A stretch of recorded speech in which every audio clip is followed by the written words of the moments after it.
Maverick News presents The Rick Walker Show. Defrag your mind.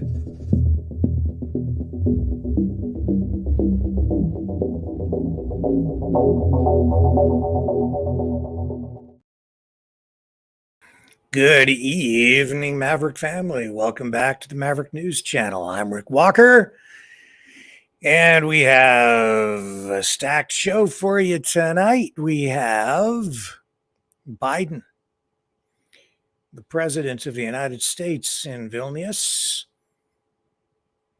mumbling, messing up his words, sleepwalking through another speech where he's trying to rally international public support for the war in Ukraine.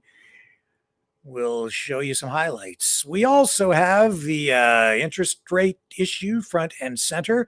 Interest rates hiked again today. It's going to result in higher mortgage payments for many people. And mark my words, we're not done with that yet. Inflation is an ongoing problem, an unintended consequence of excessive money printing and money spending. What else do we have? Oh, the prank call to Henry Kissinger. Very revealing. You want to know who blew up the Nord Stream pipeline?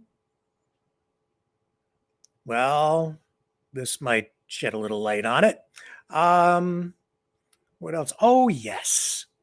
I'm so excited about this. As you know, last night, if you were watching, I caved. He got me. He's convinced me. I'm an absolute convert. We must exile the Knights of Malta. Tonight, we will dig into the Knights of Malta story, and we'll explain why we just can't have them around anymore and what we're going to do about it. And I also produced a little video to kind of get everybody in the mood for what we are just going to have to do. I think it's our duty. So tonight we talk about the plan to exile the Knights of Malta.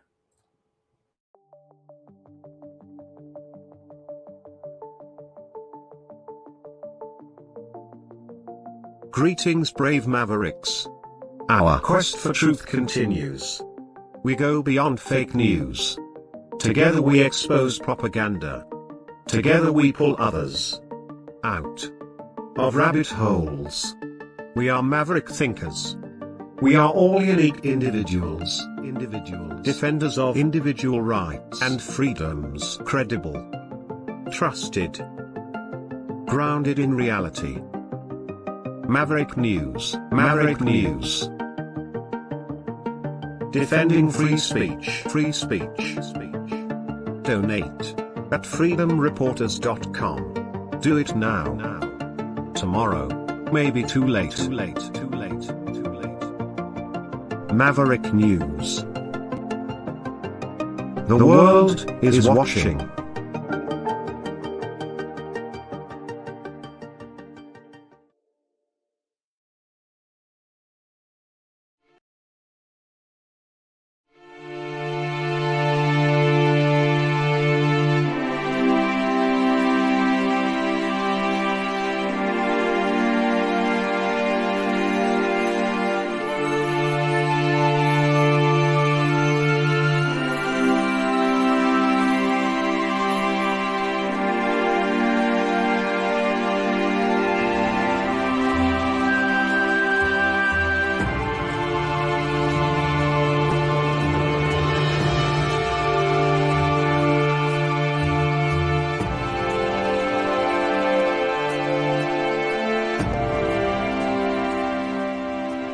Maverick News.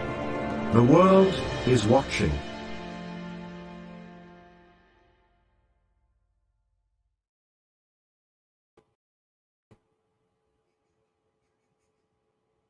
Okay, a little technical glitch there, but I'm back.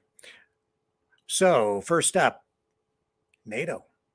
Second day of the NATO summit, and to kind of wrap things up, President Joe Biden addressed a crowd in Vilnius. He was there kind of rallying public support for the war in Ukraine. A lot of cheerleading going on. Talked about the history of Lithuania, its affiliation with NATO, how he was such a super duper guy back around 2004 when Lithuania wanted to get closer to NATO and get under that NATO umbrella. Anyway, some remarks. We've got some highlights here, but as usual, the Prez had a little trouble with his words. Just couldn't quite get past the mumbling. I had the great honor as United States Senator championing Lithuania and other Baltic states to join NATO in 2004. Wasn't I brilliant doing that? But all kidding aside, think about how it's changed things. But all kidding aside, think about how it's changed things. Think about what's happened. Now, over the last few days, as President of the United States, I had the honor of participating in an historic NATO summit hosted by Lithuania, where we welcomed NATO's newest ally, Finland, and reached agreement to bring Sweden into the alliance as soon as possible.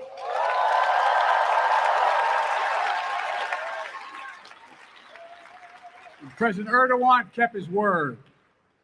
We've witnessed your historic journey, and I'm proud to call Lithuania friend, partner, and ally.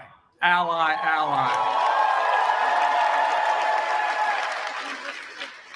Soon NATO will be the 32nd freestanding, have 32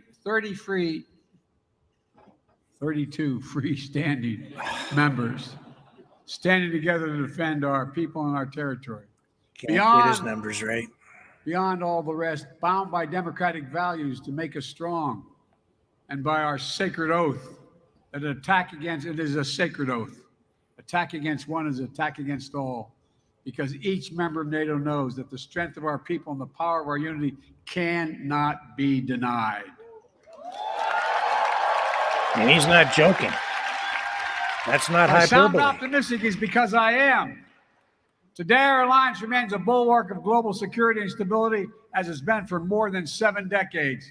NATO is stronger, more energized, and yes, more united than ever in its history. Indeed, more vital to our shared future. It didn't happen by accident.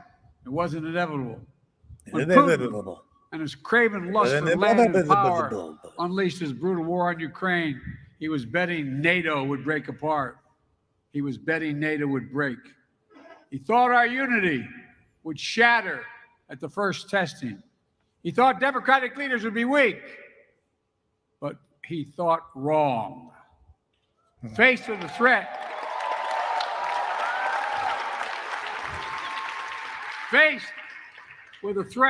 the peace and stability of the world, to democratic values we hold dear, to freedom itself, we did what we always do. The United States stepped up, NATO stepped up, our partners in Europe and then the Indo-Pacific stepped up. All across the world, they stepped up. And we're ready. We were ready because we stood together. In the months leading up to the war, as Putin amassed his forces on the Ukrainian border and laid the groundwork for his brutal invasion, I was in constant contact with my fellow leaders of the G7 and the European Union and NATO, constantly. We warned the world what Putin was planning. Even some in Ukraine didn't believe what we had our intelligence community found. We made sure NATO was prepared to deter any aggression against any member state. We pursued intense diplomacy with Russia, seeking to avert this terrible war. And when Russian bombs began to fall, we did not hesitate to act. We rallied the world to support the brave people of Ukraine as they defend their liberty and their sovereignty. Billions of dollars to one of the most corrupt nations on the face of the planet. Think about what they're doing. After nearly a year and a half We can't The track Russian any forces weapons committing terrible that we sent. atrocities, We don't know what happened to including them. crimes against humanity. The people of Ukraine remain unbroken. And we don't know how they ended up on the dark web for sale.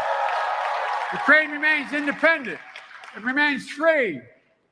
And the United States has built a coalition of more than 50 nations to make sure Ukraine defends itself both now and is able to do it in the future We're as well. ready to fight to the last Since this war Ukrainian. began, I've stood with President Zelensky, as I just spent about an hour with him, both in Washington, in Kyiv, in Hiroshima, and now in Vilnius, to declare to the world what I say again: we will not waver.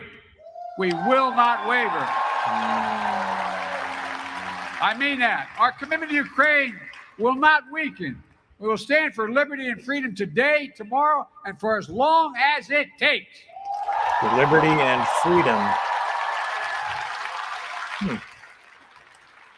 We all want this war to end on just terms. Terms that uphold the basic principles of the United Nations Charter that we all signed up to. Sovereignty. Territorial integrity.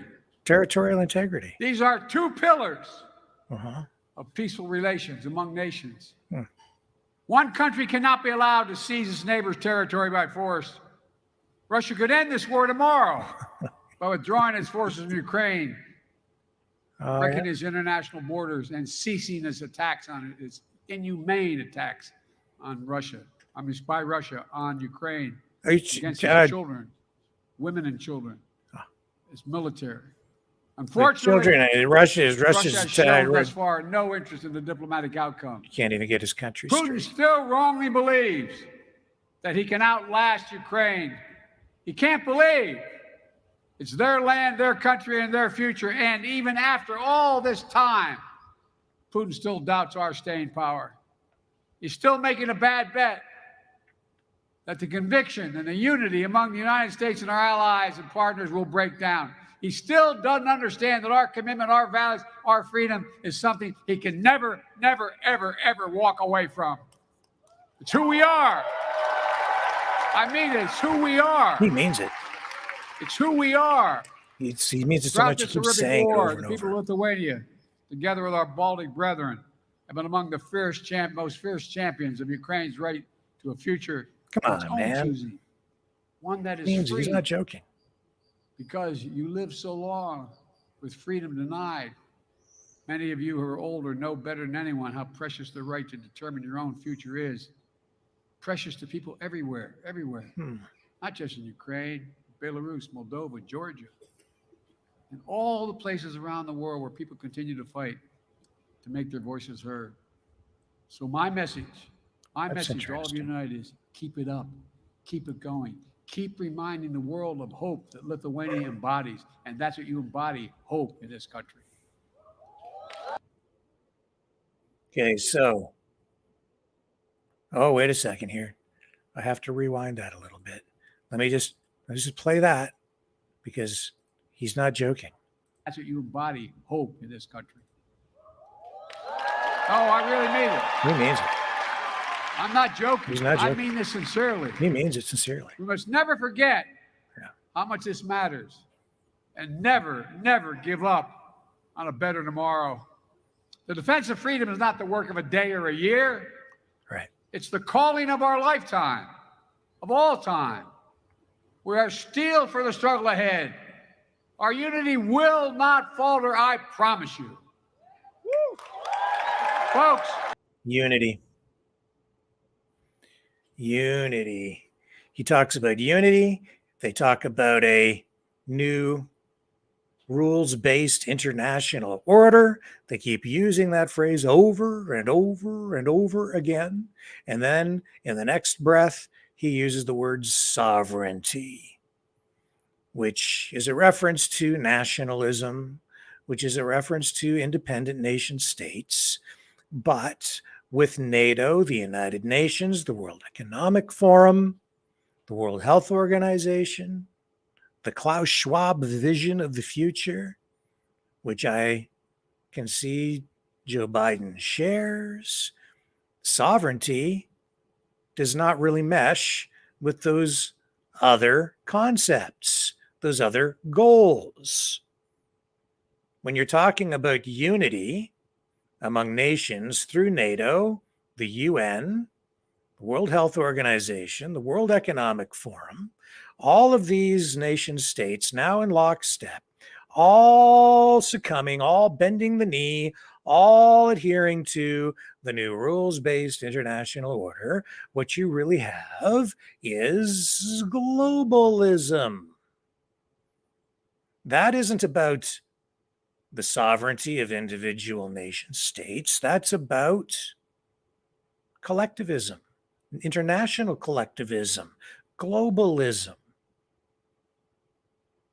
a homogeneous approach to governance, a one world government as part of a new world order. It's as plain as day. That is largely what this conflict is about.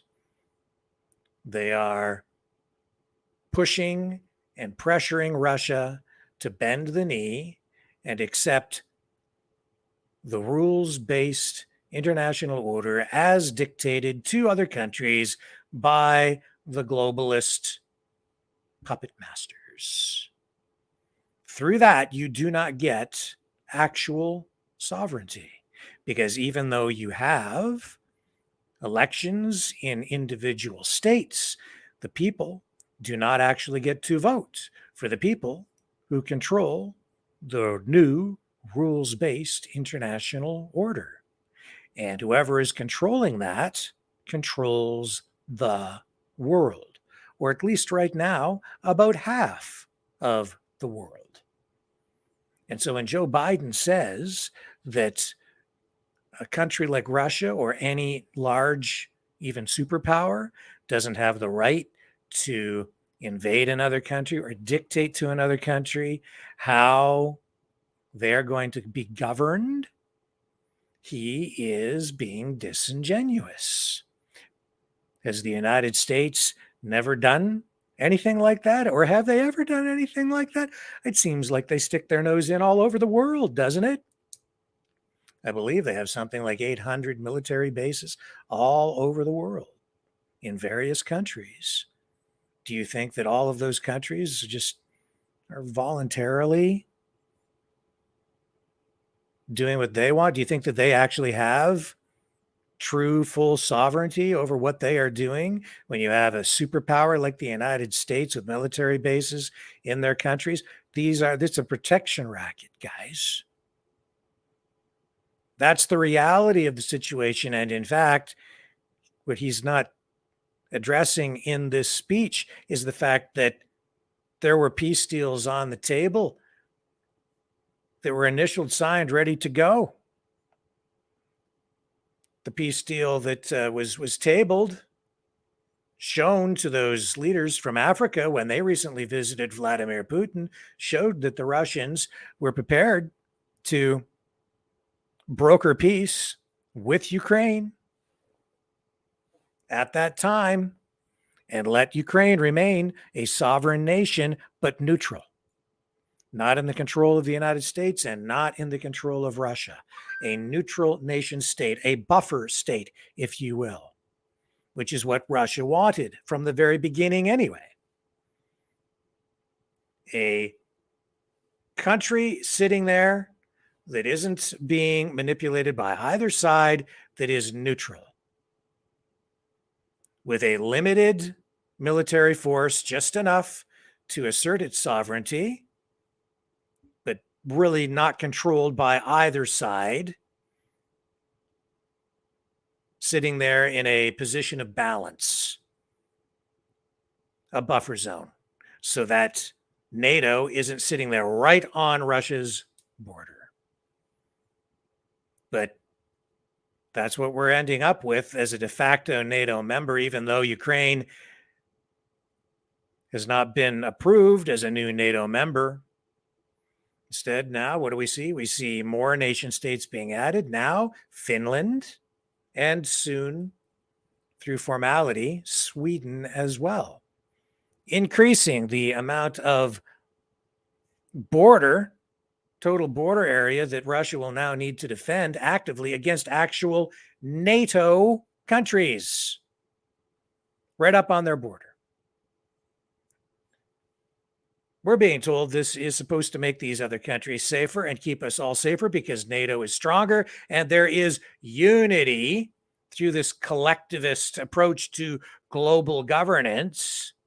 I would describe it as a communo-fascistic ideology that supports this New World Order concept. But does it really make us safer? Does it make those nation states safer?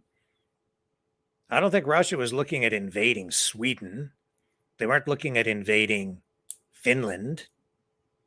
But now they're worried about it, especially with the conflict ongoing in Ukraine, and now with these countries becoming NATO nation states, part of this collectivist, globalist New World Order. They're representative of part of the existential threat against Russia, right up against the border. And the United States, for Joe Biden to sit there and say that Russia doesn't have the right to assert its sovereignty or protect its national interests in that regard is, again, it's kind of a fib. The reality of the situation is when you're living right next to a superpower like Russia or the United States, or for that matter, even China, you have to live with the reality that you're living right next to, a Godzilla or some sort of a gigantic, monstrous power. And you have to live with the reality of that. If you threaten that superpower in any way or allow the threat to that superpower to come into your geographic space and your sphere of existence and present a threat, that superpower is likely to respond, as we have seen. And that is what we've been saying, or what I've been saying on this program from the very beginning of all of this. Ukraine was flipped in 2014. It went from being sort of Russian controlled or influenced to US controlled and influenced, and they shifted gears. And we're seeing the disastrous results of that now. Doing that, having Ukraine flip sides, essentially, and become certainly not neutral anymore, and to abandon its relations with Russia, hasn't made Ukraine any safer, has it? Look at what has happened. A lot of dead people, folks. And a lot of cheerleading. And keep in mind that everything you just heard in that speech was all designed, all written, all verbalized in an effort to get people to support more killing. This war didn't have to start. It could have ended many, many months ago, but they sent Boris Johnson over there to make it clear to Zelensky that there could be no peace deal, even though one had been brokered. And they said, no way. Could have ended then. Biden is sitting there saying, oh, Putin could end this conflict right now. Yeah, all they have to do is just give up and go home and give NATO and the United States everything it wants. But on the other side, they don't want to negotiate, and they don't want what had been negotiated as a peace deal. So again, it's disingenuous. In a way, it's kind of a lie. And why haven't they allowed Ukraine to join NATO? Why haven't they fast-tracked it? Oh, they said they streamlined it yesterday, didn't they? But in reality, it was a lot of murky language. The path to membership isn't really clear, and I'm certain, at least I believe, my opinion, that it's because the war is not going as well as NATO and the United States had planned. It's grinding on and on and on. So they're not convinced, they're not even sure themselves that they can actually win this thing. And so they're hedging their bets. If Ukraine loses, then they walk away. No great loss for the West. Think about it. If they're not successful in reaching their objective, whatever that is, whether it's to truly just push Russia out of Ukraine and reclaim Crimea and Donbass, whatever it is their objective is, or maybe it's to march all the way to Moscow. We've seen them admit that they want regime change in Russia. They want Putin gone. But if they fail and Russia prevails in Ukraine, NATO just walks away. They don't lose anything other than some older weapons that got blown up, and they come away with a lot of new data collected from testing their modern weapon systems on the battlefield, and a lot of new knowledge about Russian military tactics, which they're observing every single day, gathering information. So they get all of that. But as for the country itself, do you think they really care? They care, but only strategically. If they really cared, folks, this war wouldn't be on right now, in my belief. They would have negotiated a settlement a long time ago.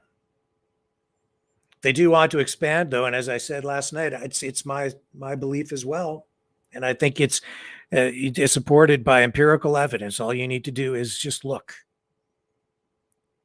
They're not conducting warfare in a traditional sense anymore. NATO has been expanding, taking over countries one at a time through information warfare, coups, political coercion, political influence,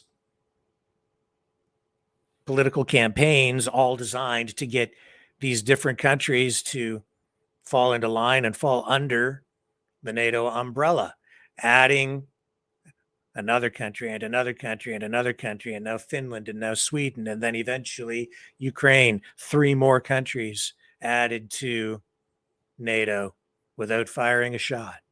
Well, except in the case of Ukraine, where they're taking shots at the Russians, but that's because they're not firing any shots in Ukraine to take over Ukraine. They're firing shots in Ukraine to take over Russia. That's my assessment. Now, tomorrow night, I believe it's tomorrow, Scott Ritter will be here, former UN weapons inspector, and we'll get his take on all this. He's far more knowledgeable than I am. I have great respect for what Scott has to say. Lori will be along with Scott Ritter, and Russia's ambassador to the United Nations will be here as well. Dmitry Polyansky will return to this program as part of the Polyansky, Ritter, Spencer, Walker roundtable discussion on Ukraine, the conflict there. And NATO will get I guess, their assessment of what happened, and what the importance was, or what the significant highlights were, the takeaways from this NATO summit that has been unfolding over the past 2 days. So really looking forward to that. And who knows what new developments will emerge tomorrow. There's always something new. And then there's that Sweden deal, right? Sweden being added to NATO. But the question is, Turkey was, I guess, apparently opposed to that. But at the summit, that position was reversed, and National Security Advisor Jake Sullivan was speaking during today's NATO forum in Vilnius. We have a little bit of that queued up here for you as well, because he's asked to give the inside scoop on what it was that was done to change the position of Turkey to allow Sweden into the NATO fold. Here we go. The NATO Public Forum. Jake, first let me congratulate you on convincing Turkey to allow Sweden into NATO. But since we are among friends here, can you tell us a bit about what was the deal there? Well, first, really, this was an effort led by the Secretary General of NATO, Jens Stoltenberg, with Sweden and Turkey, and the joint statement that they put out, I think, really reflected the positive inclination of Sweden to step up and address some of Turkey's concerns, and then Turkey's declaration that they would, in fact, move Sweden's accession in the parliament for ratification, and we hope that will happen swiftly. The U.S. in this was simply trying to help encourage and support the effort to get that agreement, to get that statement out. And this was not about bargaining or horse trading. This was fundamentally about President Biden making the case to President Erdogan, following his consultations with Prime Minister Kristersson, about why it was so important that we send a positive signal at Vilnius, and why it was so important that we get Sweden into the alliance because of the contribution they can make to Euro-Atlantic security. So thinking of it in terms of a deal from the point of view of the United States, that's not how we see it. We see it as the U.S., just playing a role in supporting, reinforcing, urging, cajoling, encouraging the outcome that we got yesterday. And it's a great outcome for the alliance. It's a great outcome from the point of view of Washington and the United States. Well, thank you for this. And I'm sure without Biden pushing there, President pushing there, it wouldn't have happened. In your response, you didn't mention F-16? Well, the issue on the F-16 is one, I think if you look at the public record over the course of the past several months, maybe even longer, President Biden has been clear that he has supported the provision of F-16s to Turkey. And that has been a clear and consistent position of his, both publicly and privately. And he has been working with the Congress on it. He continues to consult closely with the Congress. And in the context of that consultation, is eager to get that across the finish line. So the fact of his policy support for this and his motivation to make this happen, working with our congressional leaders in both the Senate and the House, that has gone on a track kind of before there was a deal between Sweden and Turkey, and it will continue after there's been a deal between Sweden and Turkey. It's not easy. Good luck on that. But this was really a fantastic news going into this summit. On Ukraine, we have seen and witnessed some of the disappointments of Ukraine from the result of the summit, and also in the corridors you hear a lot of disappointment about the result. Why couldn't the summit? Why couldn't you have gone further? Well, I'm not sure what it means exactly to go further. I think there was broad consensus in the alliance that bringing Ukraine into NATO now, in the middle of the war, would mean NATO would be at war with Russia. And I think across the alliance, there was a view that NATO ending up in a war with Russia at this moment doesn't make sense. So on the issue of bringing Ukraine into NATO now, I think there was broad consensus first. Second, I think there was broad consensus in the alliance that removing the membership action plan as some kind of obstacle or barrier to Ukraine coming in was something everybody could sign on to. And then third, there was broad consensus that Ukraine has made substantial steps along the reform path, both in security sector reform and in democratic reforms, but there are more steps to take as well as it fulfills the requirements for membership that all allies who ultimately come into the alliance had to fulfill to be invited to join. So then there was, as there always is, and you know this better than anyone, having served in a number of significant diplomatic roles, the negotiation over text, people move words around, they choose different words, but the fundamental thrust of what the NATO communique reflects in those elements I just described, I think had broad-based support across the leaders. And that's why yesterday at the end of the session, they were able to come out with one voice and make those comments. I know President Zelensky expressed disappointment with the wording, would have liked to push things further, and I understand that from his perspective. But I think from the alliance's perspective, the logic that I've just described was the one that could achieve a broad-based consensus given the number of views. And I'd make one other point, which is President Biden has really stressed the importance of unity in the alliance in the face of Russia's aggression. And he has noted many times that President Putin was betting that NATO unity would crack, that the alliance would wither, that divisions would be exposed.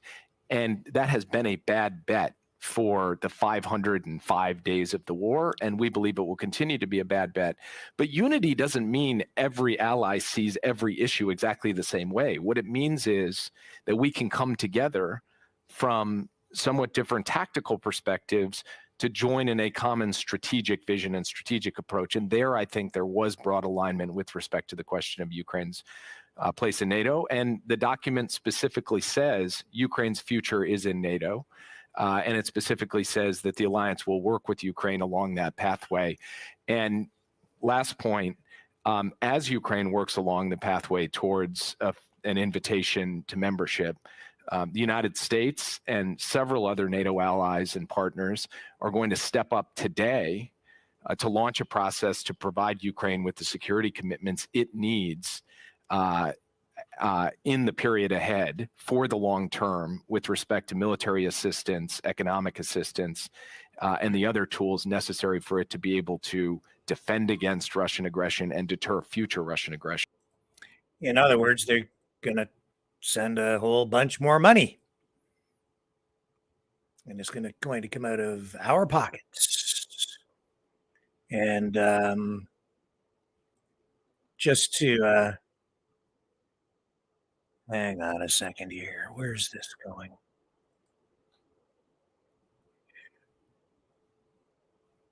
Sorry. Okay. So while they're talking about sovereignty and how it's not proper for a power like Russia to assert its or to flex its muscle to defend its territory against potential threats like NATO on its doorstep, what did the United States do? Just within the last 24 hours, I guess, or so? Well, they stopped a Cuban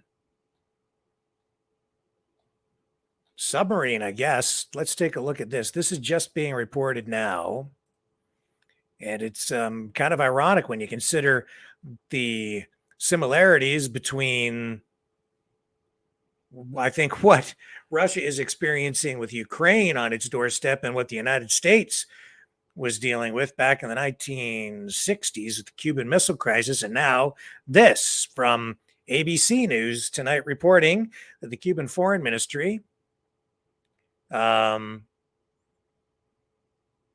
called the stop by a U.S. nuclear-powered submarine at the U.S. naval base in Guantanamo Bay a provocative escalation.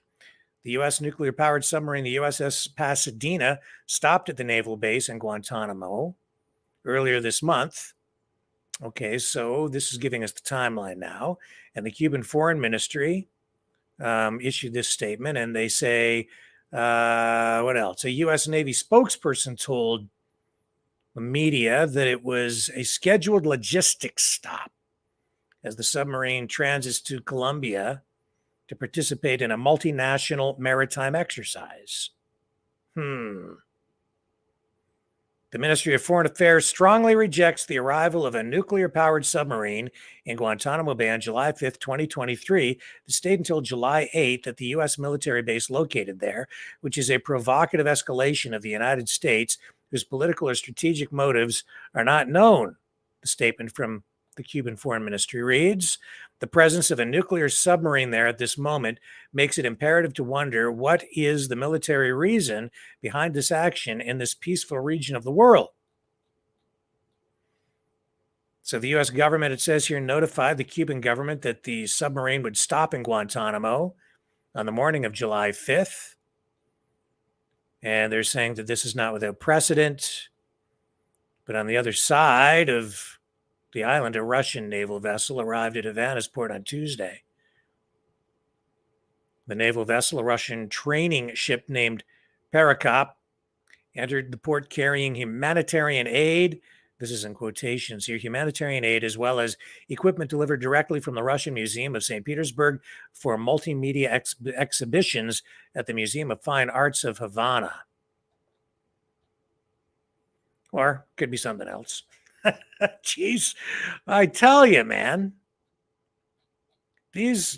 somebody needs to take all the toys away from all these people.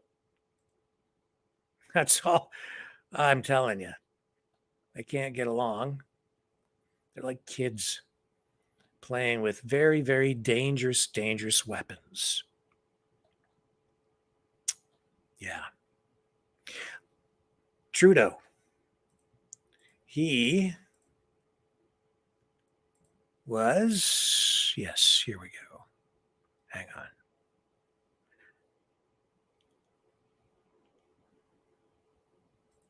Okay, so let's get Trudeau's statement here out of Vilnius as well today, and then we'll move on to other news.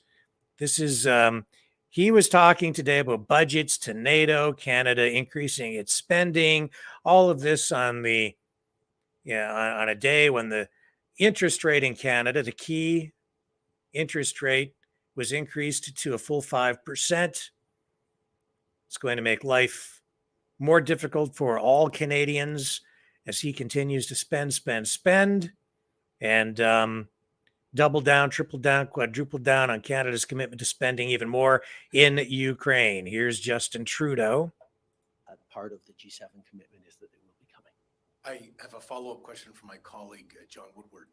The Canada-Ontario housing benefit was being used in the city of Toronto to help top up rent for low-income people. Oh, yes, the homeless question. Money has run out in Toronto due to extremely high rent prices, and there are instances of refugees being forced to sleep on the street, becoming homeless.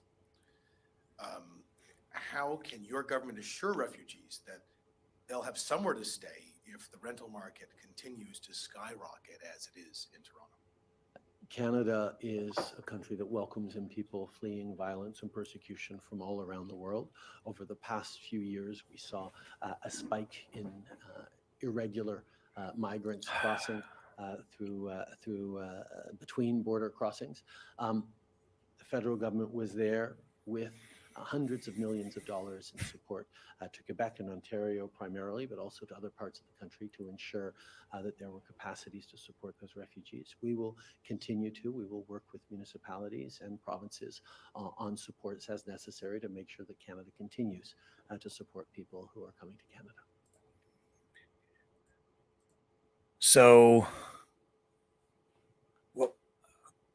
what have we been saying for years?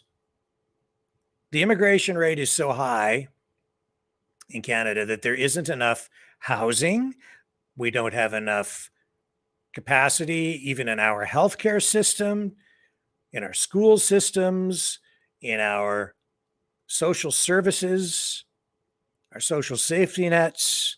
There isn't enough money, not enough resources. The government's not providing enough. And they've just continued to let the migration increase and increase and increase, which is adding to the inflation problem, no question. But Trudeau does not care. Today, again, the interest rate increasing to 5%. And we'll come back to Trudeau here for just a moment before we go to the officials from the Bank of Canada. Canada raised its base lending rate to 5% today. That's the highest in over 2 decades. How concerned are you that Canadians are going to start defaulting on mortgages and other debts? Look, this is not the news that any Canadian wanted to receive this morning. This is also a challenge that I've had conversations with fellow leaders from here in Europe and around the world on. The cost of living is a real challenge everywhere around the world, with record high inflation, with interest rates continuing to go up. People around the world are facing significant challenges. That's why in Canada, we've stepped up with targeted support for people who most need it at this moment. So last week, we delivered the grocery rebate to 11 million Canadians. Canadians in provinces where the federal pricing backstop applies will be receiving their climate check this week. And next week, the Canada Child Benefit is going to be increasing with the cost increases in the cost of living. On top of the housing benefit and other benefits we're delivering, we are very much focused on supporting Canadians, even as we create great jobs and grow the economy. Enough. It's not, it doesn't work that way. You need, the best a government can ever do is create conditions that are favorable to prosperity. When they try to control everything, it becomes, you may get a result, but it can only be temporary. And that's what his approach continues to be. Throw money at it. Just throw money at it. And not enough money to actually address the serious problem itself. The true solution is economic policies that are conducive to growth and prosperity. But what he has done is print too much money, spend too much money, fuel inflation, try to get that under control with higher interest rates, now at 5%. That's the base rate, okay? What does that mean? It means that interest rates on mortgages, much higher. Interest rates on credit cards, much higher. Interest rates on car loans, much higher than that. And we're not done. We've kind of been in this position before. I remember, back in whatever year it was, I remember interest rates on car loans being at like 14, 15, 16, 18%. In the past, when governments had been trying to combat inflation, it's designed to hurt you. It's designed to prevent you from spending money, so you have to do with less. It's degrowth when we need growth. The solution to the problem is to grow out of it, to be more productive, to produce more, to put people to work producing more and being productive so that they produce more than they consume in totality, therefore adding value to the economy and enriching the people around them through an overall collective output, which hopefully has been achieved through individual choices and a free market. But that's not what we have. In fact, I was talking to someone in the auto industry today who was talking about that very thing. You know, the auto companies now completely controlled basically by government through government programs, grants, tax subsidies, regulation, requirements that they have to meet in order to get government grants, which they need because all the companies are now addicted to them. And then if you talk about the dealers, they've had inventory shortages since the pandemic, which still linger to some degree today. That means that all the dealers basically are able to sell pretty much all of the inventory they get in. There still isn't really enough new vehicle inventory to satisfy the market entirely. So it's a seller's market. That means people pay more for new cars than they might otherwise if there was an ample supply, less supply, higher prices. And just like in any good socialized collectivist economy, people are now have been conditioned to accept wait times in order to get a new vehicle. You can't just walk into a dealership now and pick from stuff off the lot very often. Most dealerships, you have to go in and kind of order a vehicle, and then you're conditioned to sit and wait. And you're not likely to get any discounts on the price because all the dealers basically are able to sell everything they can get their hands on anyway. So they don't need to discount it, because if you don't buy it, the next guy through the door will. And that means there's less competition because all the dealers basically are able to sell whatever they can get their hands on. And if consumers can't get one model or one brand, they go next door to the other dealership and buy a different brand because the marketplace has to be satisfied with whatever supply that happens to be on hand. This has all the earmarks. This is the hallmark of a government planned economy. You have to get in line and wait because supply is rationed through the system, through the supply chain itself, because the government is controlling everything. And we still haven't recovered, and I don't know if we will in anytime soon, from the production restrictions that were imposed during the pandemic. It's like a giant economic hangover. It's a serious, serious problem. At least it is in my estimation. I mean, it's not like we're dying, but it's not leading to prosperity. It's just leading to more pain. Here's the Bank of Canada Governor, Tiff Macklem, explaining why they increased the key interest rate in Canada today. And make no mistake, folks, this is the situation you're facing in the U.S. as well.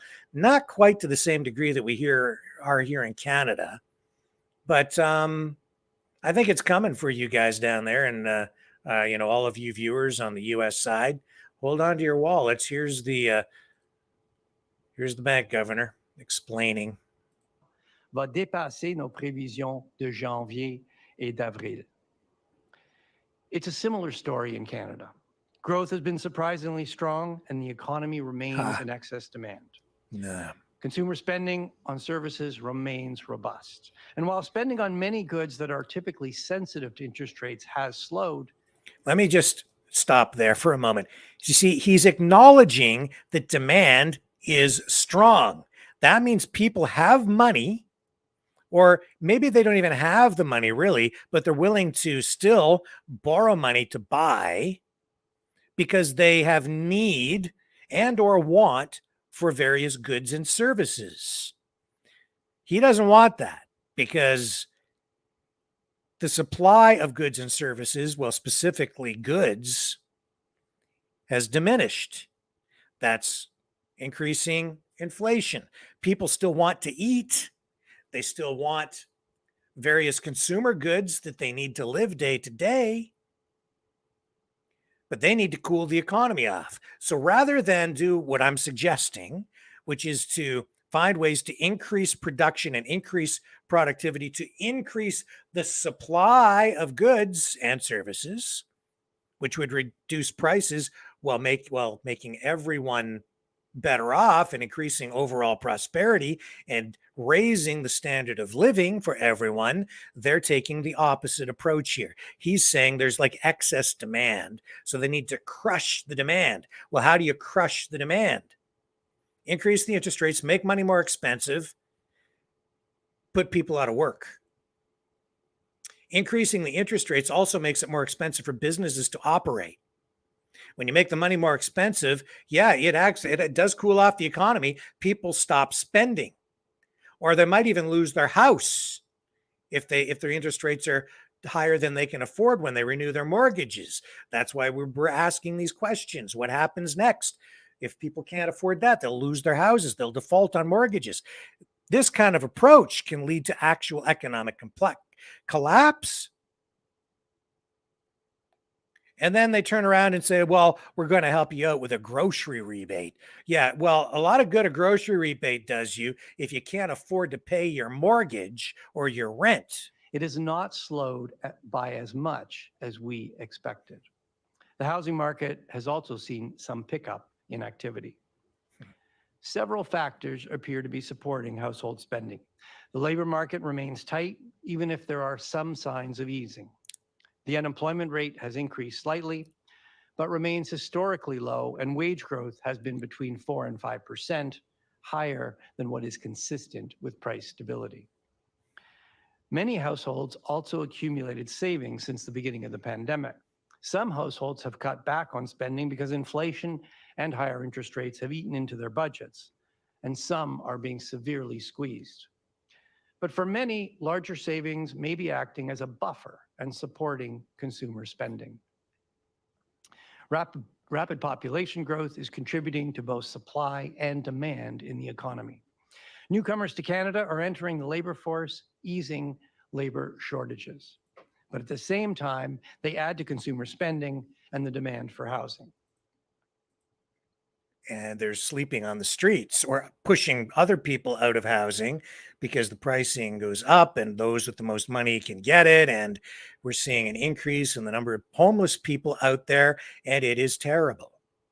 And that's why, as I said, we're looking at doing some special reports on the homeless issue here in various Canadian communities, and maybe even dip down and do something down on the U.S. side as well. But we're going to take a look at the homeless issue in more depth in the days and weeks ahead. This is not a good situation, folks. The economy is not as healthy as they let on that they're leading you to believe. And you don't need to believe them because you're experiencing it.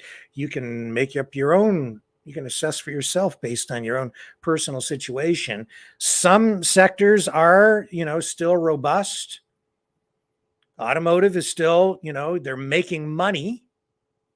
And if you have a job at a factory or whatever, you're probably doing very well because they just get all that money that they just, racked up on the federal credit card at taxpayer expense. The money's still being spent to retrofit all of these factories and electrify the auto industry. So all that investment, that debt spending, the money's still being spent. So people are working and it's fueling things that way. But already we're seeing, such heavy duty negative repercussions of these economic policies, increase in homelessness. Now they're going to put more people out of work. You're going to see an increase in the unemployment rate. And I fear that if this isn't managed a little more responsibly, you're going to see people start to default on mortgages potentially. And if we get any kind of chain reaction from that, the entire economy could be in really serious trouble. Brace yourself. They're pushing all the right buttons for a recession. In fact, I would argue we're probably already in a kind of a recession. So it could, be a really deep recession, maybe even worse. I don't even want to use the other word because I don't want it to become a self-fulfilling prophecy. Later on in the broadcast, we're going to discuss a strategy to exile the Knights of Malta. And in order to get you in the mood for that discussion, I prepared this.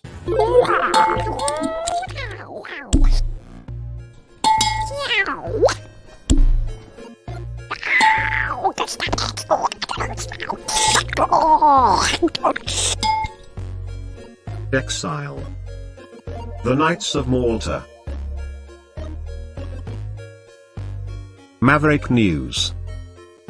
Join us. The world is watching.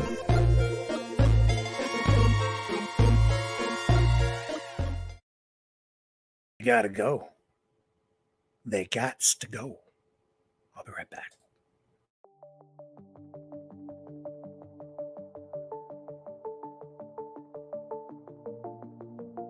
Greetings, brave mavericks. Our quest for truth continues. We go beyond fake news. Together we expose propaganda. Together we pull others out of rabbit holes. We are maverick thinkers. We are all unique individuals, defenders of individual rights and freedoms, credible, trusted, grounded in reality. Maverick News, Maverick News. Defending free speech, free speech. Donate at freedomreporters.com. Do it now. Tomorrow may be too late. Maverick News. The world is watching.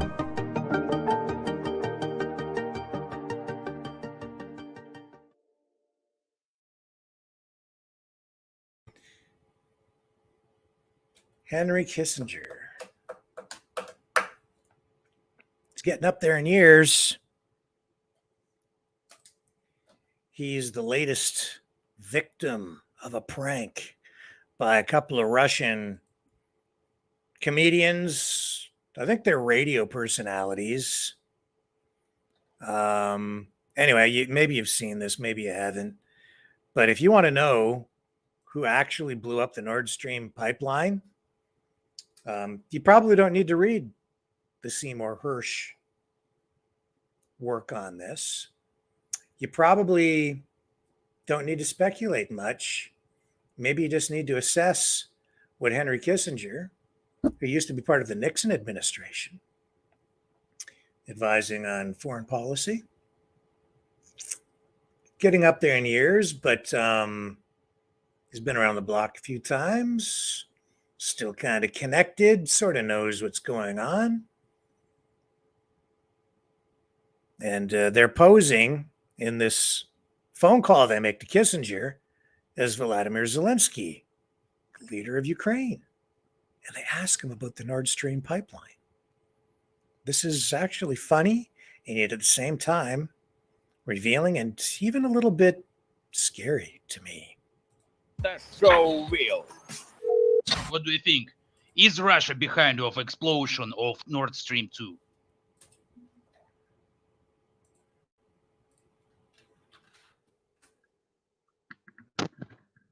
How do you think? Who is behind of explosion of Nord Stream 2?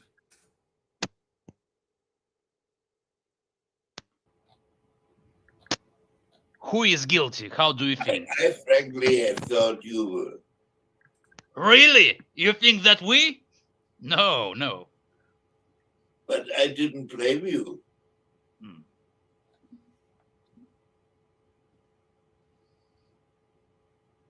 I would not say that as a criticism.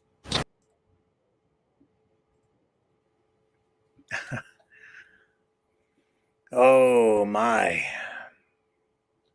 So there's Kissinger saying, this is Vovin and Lexus. Those are the two comedians. They're Russian. And they got him to answer the question. And what does he say? He thinks he's talking to Vladimir Zelensky, and he's saying, I thought you blew up the Nord Stream pipeline. Oh, yeah. Hang on a second here. Henry Kissinger was part of the Nixon administration. And let me see if I can find. Yeah, here we go right here. Oh, maybe I don't have it. Talking about Vietnam. Yeah, here it is here. You have to listen very carefully. I'll play some of this. I hope the quality is okay. This is just an example of the United States attitude toward foreign policy. Well, that was the case in the 60s, or the 70s rather. This was back in 72, Vietnam War. And yeah, I found it here. It just reminded me of this. So all those tapes that kind of came out after from the Nixon administration, and you may recall the Watergate scandal. Well, these are, there's just more tapes that were released over time. And this is Henry Kissinger advising and discussing the situation in Vietnam with Nixon at the time. And listen to the way that Nixon talks about the strategy that they're employing in Vietnam and what they want to do and how they want to bomb them. And Kissinger says, basically kick the shit out of the North Vietnamese. And they've got the upcoming election on, top of mind as they're talking about this.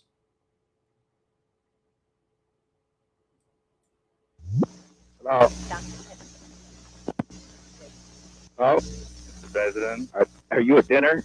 No. But you are. No? Just small talk before they get to talk about, bombing the crap out of people. She said that when she talked to her, she said, Mrs. DeBreen says, well, what kind of before she marries this subject, I want to give you a gift. You like furs and things. She said, well, of course, it's all straight. But of course, she's very gracious. And then Nixon raised this point. So I just hope it won't hurt the visit. Mr. Brennan squeezed her hand and said with almost tears in her eyes, I hope not, I hope not. He was Secretary of We got State. that message across. You mentioned Vietnam. Oh, hell yes, what you talked about. Both My Nixon wife, and Gerald Ford. Right on, how she'd do it, right on the nose. Yeah, just have a little small talk. Then we'll get to the, the bomb, talk about bombing people. Did you get Laird off his ass? Oh, yes. We're going to do two, we're going to hit two or at least two and maybe three targets with P-52 tomorrow. Can hit two or we three are targets. Higgs, right? Higgs, yes. But I would prefer if he could stay till Saturday night. All right. Because that way I can have a chat with him Saturday afternoon. All right. Fine. The important thing is that if a message needs to get out to them, time is wasting. Connolly called me tonight. He had an interesting call from Arnold Hammer, whom you know, of course. You know Arnold Hammer? Yeah, I know who he is. Well, he's the great art connoisseur, the Russian and so forth, from Los Angeles.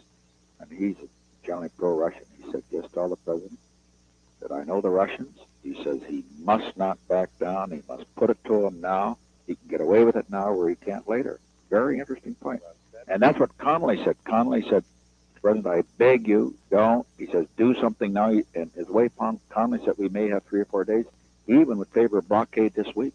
But then I think we should be because and then listen, he's going to make reference to this upcoming election. We are trailing all of them by plane.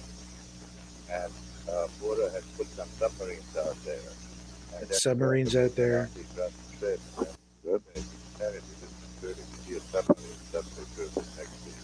That's fine. I know. And I think this blockade has to be. But I think in the blockade, let me say, this may not be the time, but there will come a time when we have to do it and say, gotta blockade them. We've offered everything, like we offer prisoners for deadline, and they turn it down. Then about 2 weeks before the election, we blockade them. 2 weeks before the election, blockade them.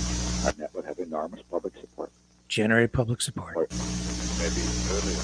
Well, earlier, of course, if we come that far along the game, but I am thinking if the damn thing drags out that long. Right. Border, I talked to Border, talking about the future of this position. Right. And he was briefing members of the Hard House to hear him. Senate all day today. Yeah. And he said this is the best move he remembers since early 67. Yeah. Yeah, he said this is nothing like Laos or Sunday or Cambodia. Laos, Cambodia. It's interesting that your conversation with Max Frankel, that he would see it that way. Right. What do you think got to him? We did do it well, or maybe, Frankel probably, of course, Frankel's very interested in Israel. He just may know that the most significant thing that's happened is what I said yesterday, as I'm sure you realize, because that put it to the Russians. As Haig says, nobody's ever done it that before. Nobody has ever called it the way it is. And if it had been done 7 years ago, the war would be over. And this is why I favor so much the occasional erratic moves. We are very safe in saying that if they go right, let them bleed a little longer. We'll see what happens. They are afraid that we're coming after them next. Yeah. Yeah. 7 that's- years. Yeah. That's Got to be over. problem. Now, so I think, You know, I noticed one thing tonight in the Star. May not mean, but it said that all these tanks were knocked out by B-52s. I thought that Haig said they were knocked out by.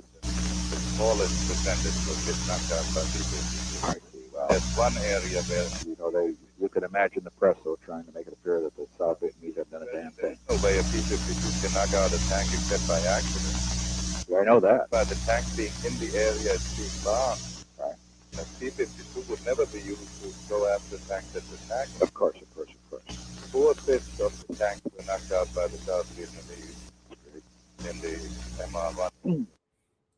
B-52 bombers talking about taking out tanks, bombing the shit out of them.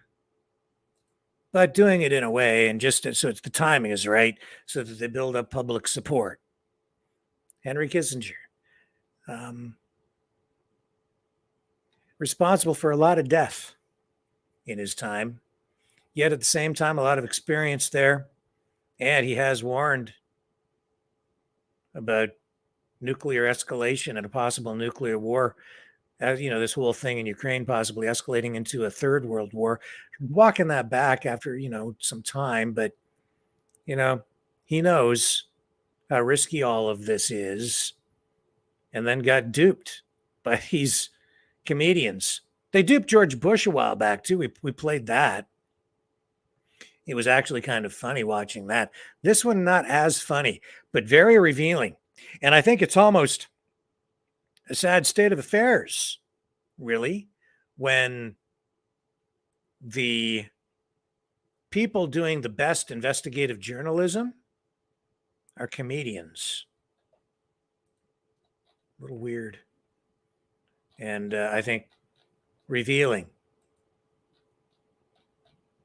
in 2023, comedians doing the work of investigative journalists and getting better results than most.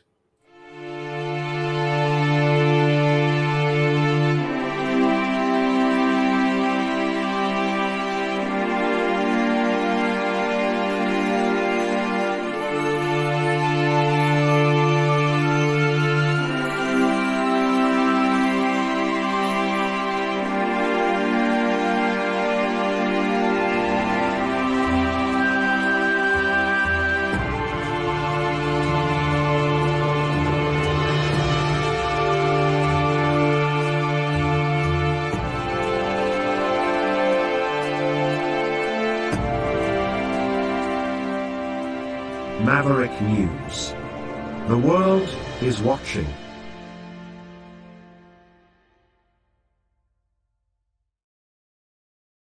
So, a brief comment on that news anchor for the BBC over in Britain. Police saying there's no evidence that a BBC presenter who allegedly paid a teenager for sexually explicit photos committed a crime. That's what London police are saying today. The broadcaster's wife publicly identified him for the first time as veteran news anchor Hugh Edwards. Metropolitan Police have decided to take no additional action against him. They spoke with the alleged victim and the person's parents. The parents have told the media last week that Edwards had been allowed to remain on air after the mother complained to the BBC back in May that he paid this young woman, the girl, £35,000, which amounts to about $45,000 US, which started back in 2020. She was 17 years old at the time. So this story has been leading the headlines over in Britain all week and has led to a scandal in the BBC. The age of consent, I believe, over in Britain is, 14 or 16?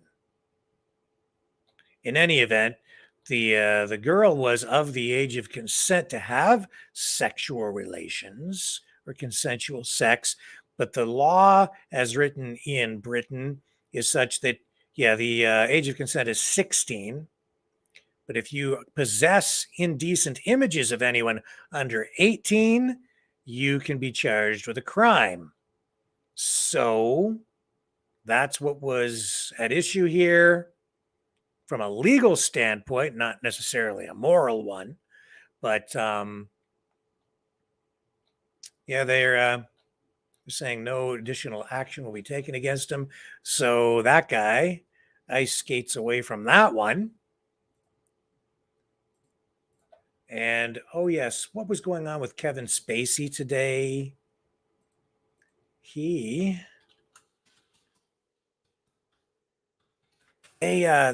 prosecution, I know today, in the case of Kevin Spacey and his sex charges, the prosecution rested their case. I know that's what happened.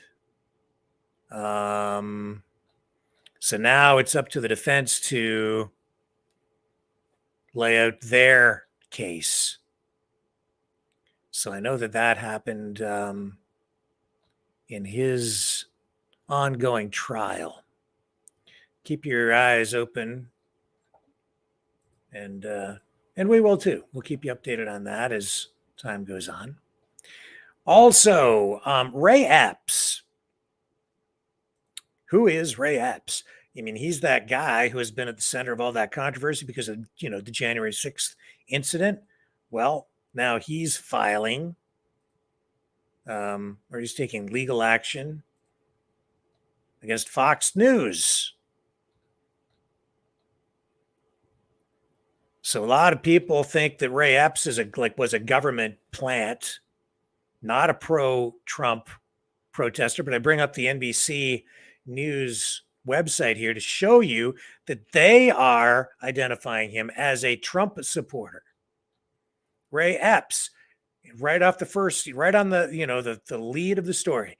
Ray Epps, a Trump supporter who became the focus of right-wing conspiracy theories, they say, after he protested in Washington on January 6th, has filed a defamation lawsuit against Fox News and Tucker Carlson for claiming he was an undercover FBI agent who helped provoke what they're calling the riot on January 6th. Yeah, well, it was certainly a protest that got out of hand, and some people did do some things they should not have done. But compared to some other things we've seen, it was not the insurrection that they're making it out to be. That is for sure. So in this lawsuit, Epps says that Fox News told a fantastical story that turned into a years-long campaign against him, and he's looking for damages. This is going to be an interesting case. So this lawsuit now comes after the settlement between Fox News and the Dominion Voting Systems Company. And I think that this will be a really interesting one because you can look at it a couple of different ways, right? If I don't know if Ray Epps is in a no-lose situation, like if he wasn't a government agent and the accusations were not accurate, then he has a strong case, and he would be able to prove that with evidence in court, you would think, come out successful, and get a huge settlement. So he would win in that scenario. If he was a government agent involved in something like this, if that's actually true, I would say that Fox News might still come out on the losing side, and Ray Epps might still come away with a victory because he would, in theory anyway, wouldn't you think that the government would provide cover for him and support so that no matter what, they would cover up evidence. The government doesn't want to be seen to have been involved in that fashion in this incident. It would be extremely embarrassing to the government. So the government has the ability to wash away evidence, to create documents, even identification. I would think that they would run cover for the guy. And in that case, anything presented in court would support the Ray Epps version of the story.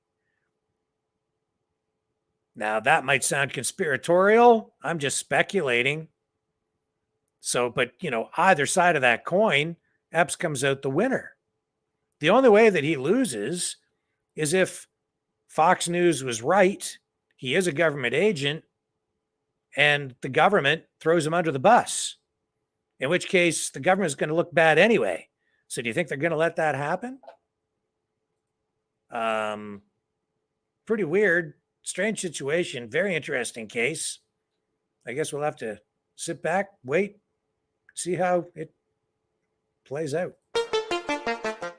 The New World Order. Government overreach. The Great Reset. Mainstream media lies. Now more than ever, independent voices are needed. Donate now at freedomreporters.com. That's freedomreporters.com. Maverick News. The antivirus program for your mind.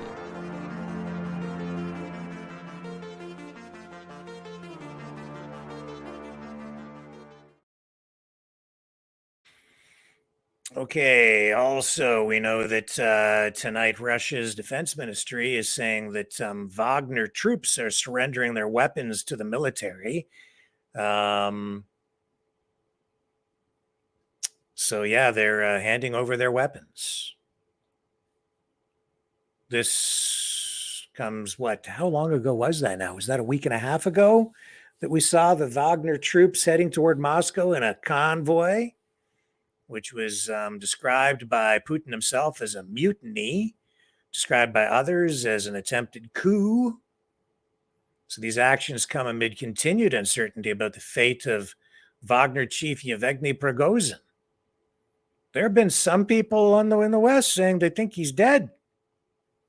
Some prominent military people, intelligence people in the West saying Prigozhin is dead. We don't know. I guess he hasn't been seen for a little while.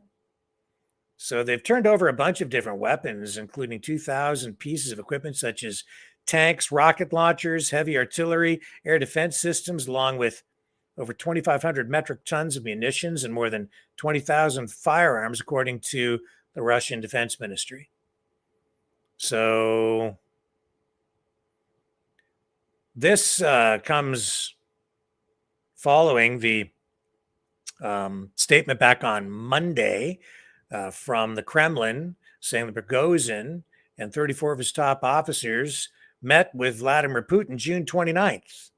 That meeting took place 5 days after the unusual, whatever you call it, mutiny, rebellion, convoy, temper tantrum. I don't know what it really, I don't know how to characterize it, but yeah. And so now we don't know where Prigozhin is. We haven't seen him for a while. And these troops are, being moved into Belarus. Prigozhin was told he could go to Belarus and be safe there. Not sure how this is all really playing out. And I said, if I was Prigozhin, no matter what kind of deal you think you got, you better be sleeping with one eye open, or you're going to get yourself into some hot water. And I don't know where he is now, but I can't honestly put a lot of stock in any of the reports coming out of just any reports anywhere, period, until I see hard evidence of the existence of something. There's so much speculation going on, and so many people flapping their gums without really knowing, I think.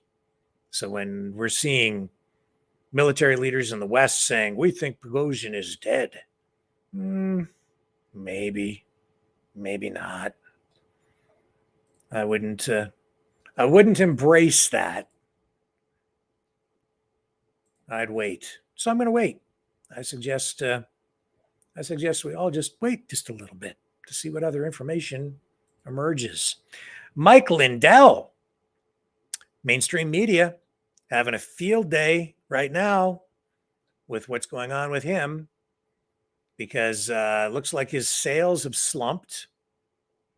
And he, according to some mainstream media outlets tonight, he's auctioning off some of his company's equipment, forklifts, desks, cubicles, office equipment, probably even staplers. I don't know.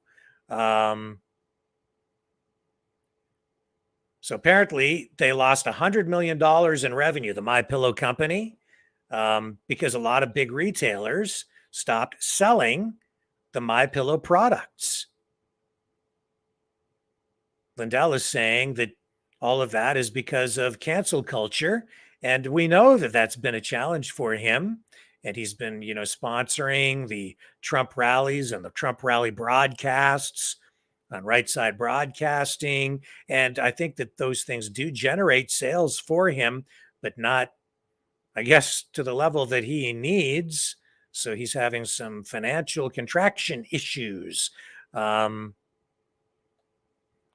So Lindell says that the loss of some of these contracts with companies like Walmart, and in particular Walmart, which decided to stop selling the MyPillow products, was a huge blow to him. He lost $100 million, he says, from the attacks on his company by the box stores. He calls them attacks. They're just cancellations. They just decided to stop carrying his products.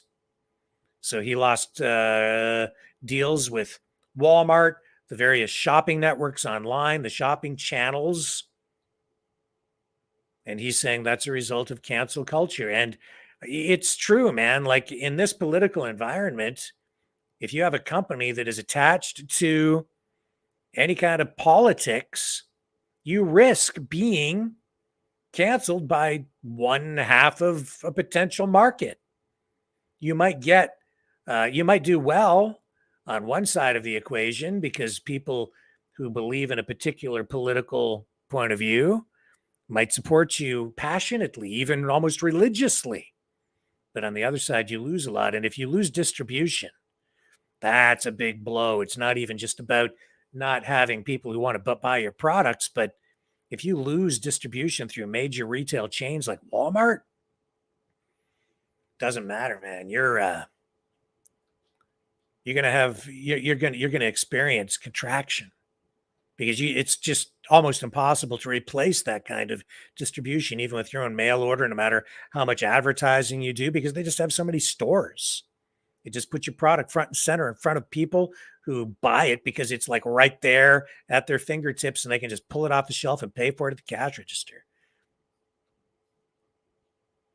So he's offered to pay, I guess, $5 million to anyone who could prove a store of computer data he had acquired wasn't, in fact, 2020 election data. And then there was all that talk about him, proving his views. He's trying to back up his views on what happened in the election in 2020. And things with that didn't go quite the way that he had planned. But, with all of that kind of stuff, it's all about the control of information, too. So, and evidence. That's why the Ray Epps case kind of ties into this as well. Just saying that, sometimes in this current political environment, it's not cut and dried. Sometimes it's tough to get the truth out, even in court, especially when you have government that is able to control information and even evidence, right? It's not right when the political system becomes politicized, and it's unfortunate that politics plays so prominently in the arena of business these days as well. Boy, if I had a big company, I would do my best to sort of avoid associating my company in any way with anything political. It's just too polarizing. You alienate half of your potential customers. Just sell the product.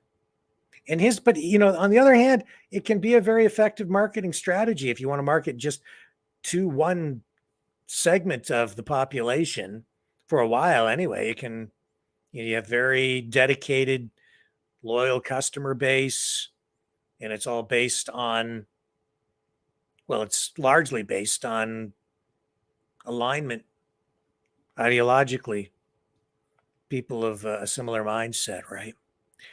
Anyway, that's what's going on with Mike Lindell. I wish him well. I hope he emerges from that in a healthy position, but it's not a good sign if he's selling off his office equipment in order to try to stay afloat. I don't know. Maybe we need to buy some MyPillow products. I don't know. Hang on. I'll be right back. And then we will start to talk about this: exiling the Knights of Malta.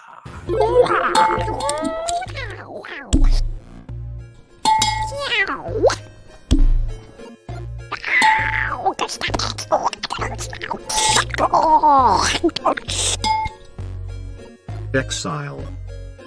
The Knights of Malta. Maverick News. Join us. The world is watching.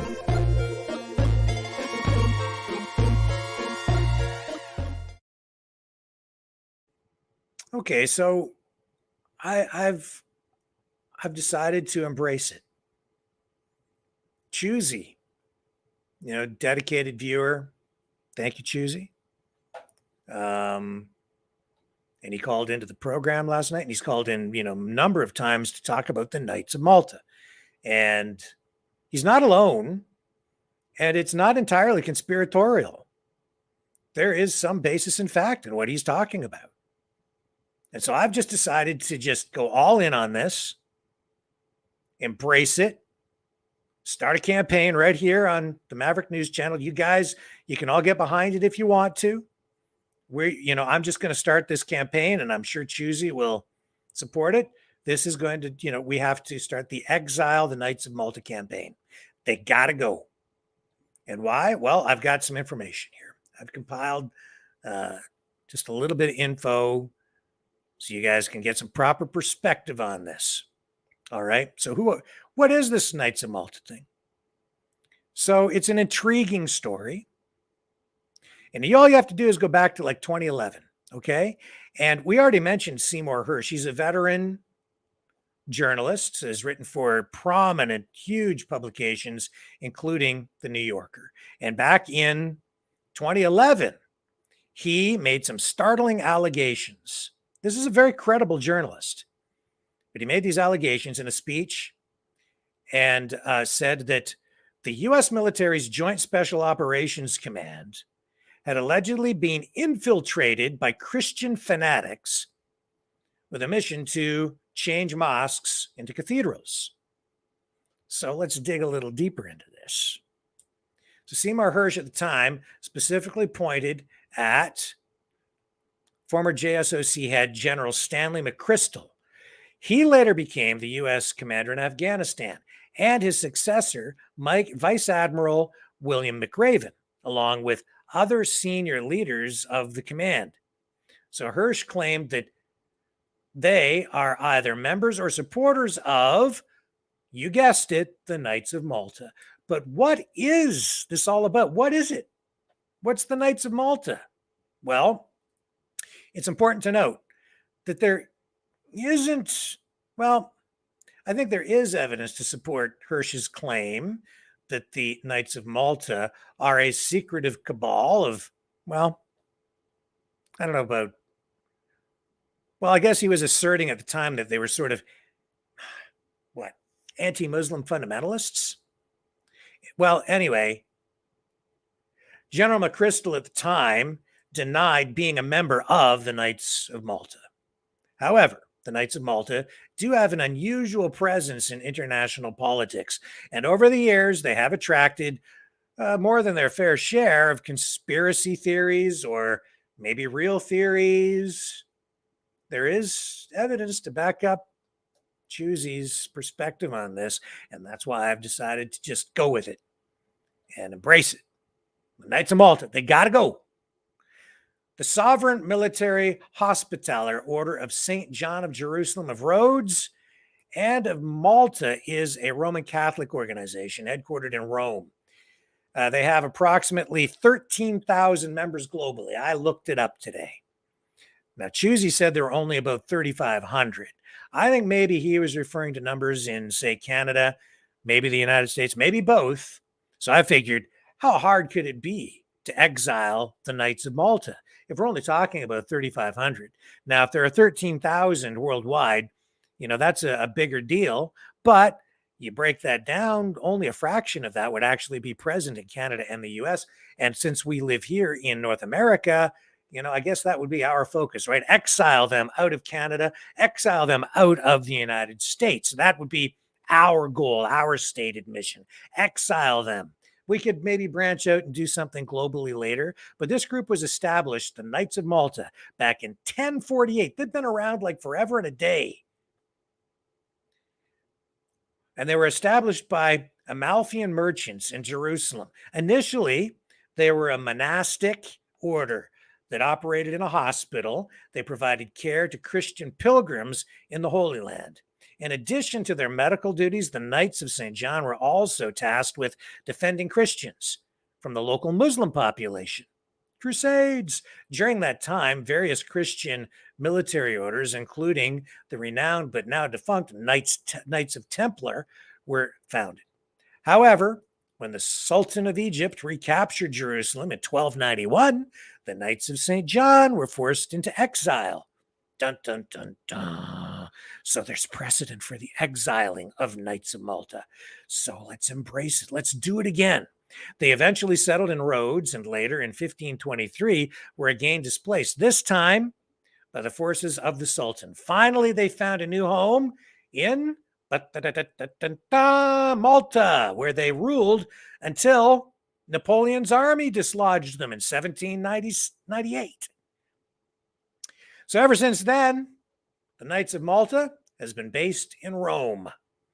Now, contrary to their name, the Knights of Malta haven't had a military function since departing from Malta. They have returned to their charitable roots and currently sponsor medical missions in over 120 countries. Well, we can't have that. Although originally Knights were required to take vows of poverty, chastity, and obedience, today the standards have been relaxed a little bit. They kind of went a little woke, I guess, so you don't have to remain celibate. Membership only entails obedience. I guess you can still, have a girlfriend. Just saying. So the organization still operates on an invitation-only basis. It no longer exclusively recruits members from nobility, or so they would have us believe. But in recent years, the Knights of Malta have seen an increasing number of American members. They're growing here, folks, and we can't have that either. The leader of the order, referred to as the Prince and Grand Master, is elected for life in a secret conclave. It must be approved by, get this, the Pope. See, Choozy is right. Despite not having a fixed territory besides their headquarters in Rome, the order is considered, get this, a sovereign entity under international law. See, that's what I always wanted. I kept saying, I need my own country. Got to get away from this place. Get me an island someplace and I'll just establish a country and I'll get just other misfits like me to come and live on the island of misfit toys. And that'll be the name of our country, the island of misfit toys, or misfit people. Anyway, the Knights of Malta, they even have their own postage stamps and coins. Now, some people say that those are kind of like collectibles and don't really have much meaning beyond that, but I'm not so sure. The Knights hold observer status at the United Nations, see, globalists, which classifies them as a non-state entity similar to the Red Cross. But I think there's more. They maintain diplomatic relations with 104 countries. Yeah, this is a serious thing. However, it's worth noting that they do not have official relations with the United States. Nevertheless, they have offices in New York. Sounds like a Chinese police station to me. They have offices in New York for their United Nations delegation and in Washington for representation at the Inter-American Development Bank. It's true. So given the order's secretive proceedings, unique political status, and historical association with the Crusades, it has become a favorite target for people like us who just know that they gotta go. Alleged members have included prominent figures such as, get this and tell me that we're wrong, CIA directors William Casey and John McCone. And a guy that I used to like until now, I didn't know this, but Chrysler chairman Lee Iacocca. He's passed away now, but there's talk that he was a Knight of Malta. There are other people too, like well-known GOP figure Pat Buchanan. Yeah, far-right religious figure. Pretty radical, that guy. However, none of these individuals have ever acknowledged their membership. Of course not. It's a secret. But over the years, various theories have linked the Knights of Malta to crimes. And yes, you guessed it again, crimes like the Kennedy assassination. Yeah. So back in 2006, there was an article in a United Arab Emirates newspaper that claimed the Knights were directly influencing U.S. policy in Iraq and Afghanistan, reminiscent of their role in the Crusades. Consequently, Islamists' websites in Egypt called for attacks on the order's embassy in Cairo, which prompted the organization to issue a statement denying any military involvement. Well, you're involved now because they just pulled you into it if you weren't before. Now, it's fair to say that the Knights of Malta have been involved in their fair share of political intrigues. Back in 1988, the charge d'affaires at the Order's embassy in Havana actually admitted publicly to being a double agent, reporting to both the CIA and the Cuban intelligence agency there. And isn't it fitting that we were talking about, Cuba, submarines, Russia, sovereignty, and now the Knights of Malta. So according to some other journalists, including Jeremy Scahill, who wrote the book Blackwater, Joseph Schmitz, a former executive at the company, who also served as Inspector General for the U.S. Department of Defense, boasted about his membership in the Knights in his official biography. So while the defense contractor known as Xi's chief executive, Eric Prince, reportedly held Christian supremacist beliefs, there's no evidence to suggest that the Knights of Malta directly influenced his company. Now, I don't know. I think that there's a lot of speculation out there and maybe some evidence to support a lot of these assertions. So let's just wrap it up here in the summary. The Knights of Malta. They say today that they're primarily a charitable organization, but they're still attracting attention. Because why? Because they're so secret about everything that they do. And why are they secret? Because they're probably up to stuff. And so historical context and association with the Crusades, you look at it that way, and then you see kind of what they've done in the very recent past. And I think Choozy's maybe got a point. So while the allegations made by Hirsch back in 2011, I guess it was, yeah. So you got those allegations, there's smoke there. Is there fire? Some people say it's not enough, that these guys are harmless. But Hirsch is saying that, these guys are Christian fanatics and that they've influenced and they've infiltrated the U.S. military, including the Joint Special Operations Command. And that is resulting in policies and direction on the part of the U.S. military that people maybe don't understand. So how much weight do we want to put behind this? Well, I don't know. I can only say this. I think there's like a little bit of truth. Here's the website. Let's bring it up. The Order of Malta. What's on their website? What do they do? What do they say? The Order of Malta here.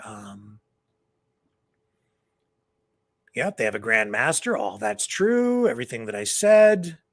They have governance. They have a sovereign council, government bodies.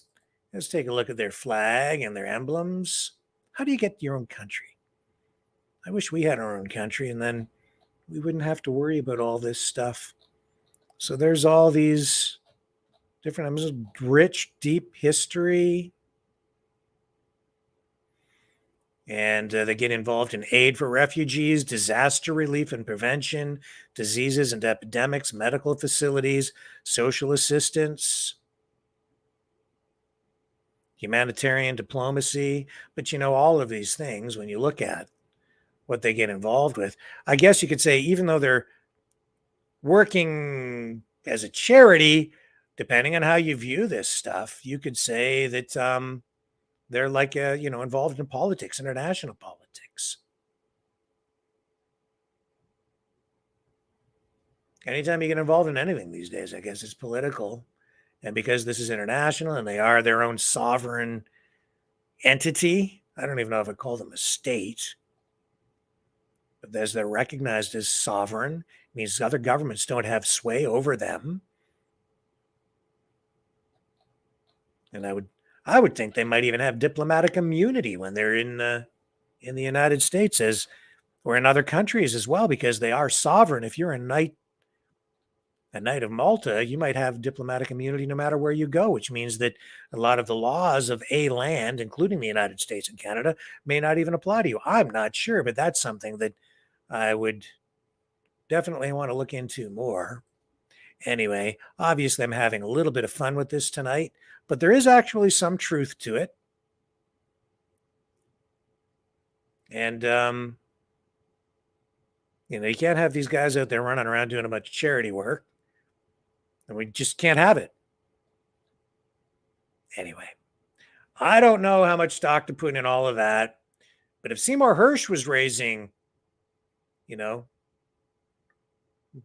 ringing an alarm bell back in 2011, I respect him and I respect Choosy, and I think there's probably some truth to it. I don't know how successful our campaign will be in exiling the Knights of Malta. I don't know how much of an actual threat they pose to us. They're a shadowy, organization.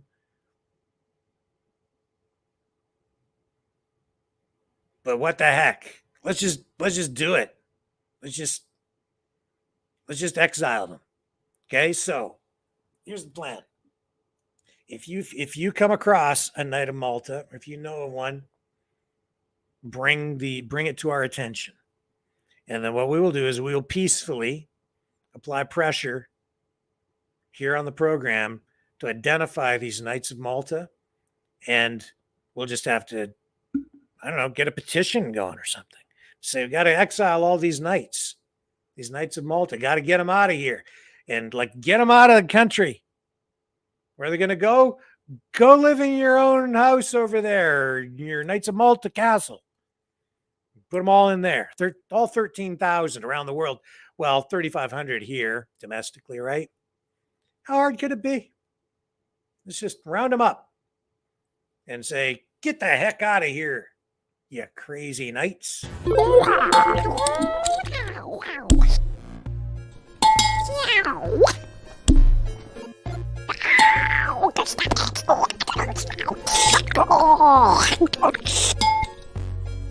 Exile. The Knights of Malta. Maverick News. Join us. The world is watching.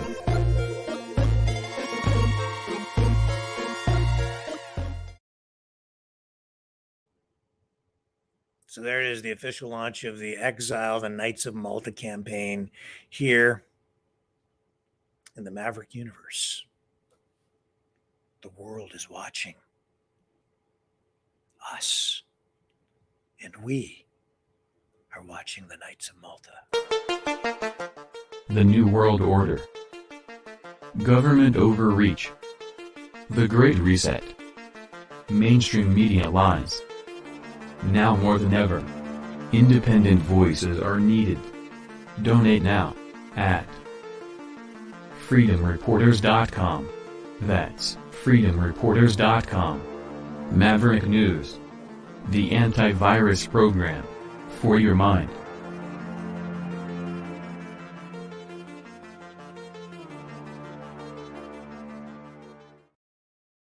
Okay, ladies and gentlemen, I am going to fire up the phone system.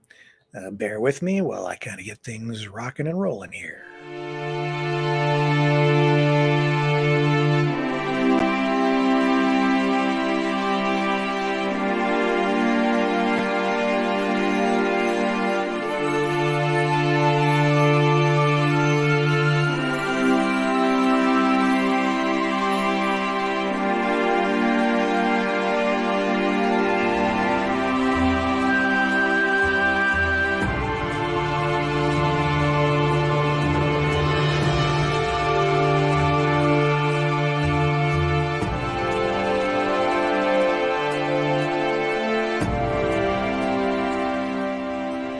Maverick News. The world is watching.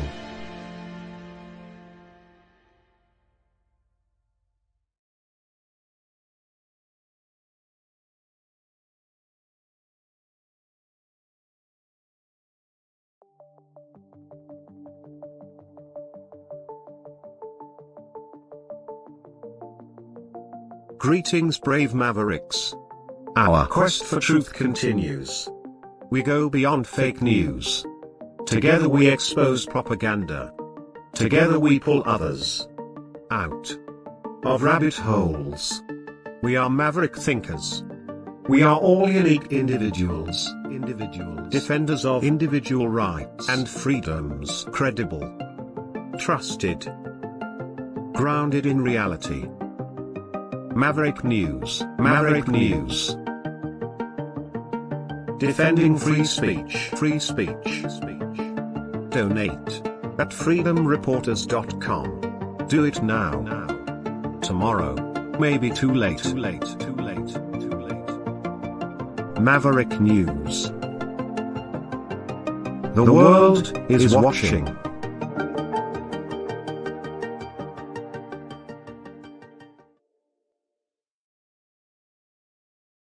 Okay, I'm back and phone lines are fired up. You can join the conversation at 1-833-975-3733. You can also support the program, support the channel, keep us on the air, keep the lights on, cover the expenses here, help us by donating at freedomreporters.com, freedomreporters.com, or at maverickdonations.com. Thank you to those of you who have donated. Can't tell you how much I appreciate it. It does cost money to run things here, so greatly appreciate the support. This is your platform as much as it is anybody's. Part of what we do here is give you voice. And that's why you're able to call in right now at 1-833-975-3733 and join the conversation live right here on the Maverick News Channel. And we are ready to start taking calls, but I'm going to run another quick promo while the calls start to come in and rack up there and we get some people in the queue. Stay with me. I'll be right back. We are Mavericks.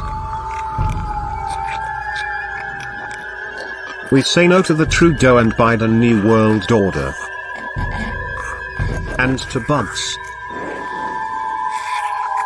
Because bugs are creepy and gross. And people should not eat bugs. Maverick News. The world is watching. Hey, no! To bugs!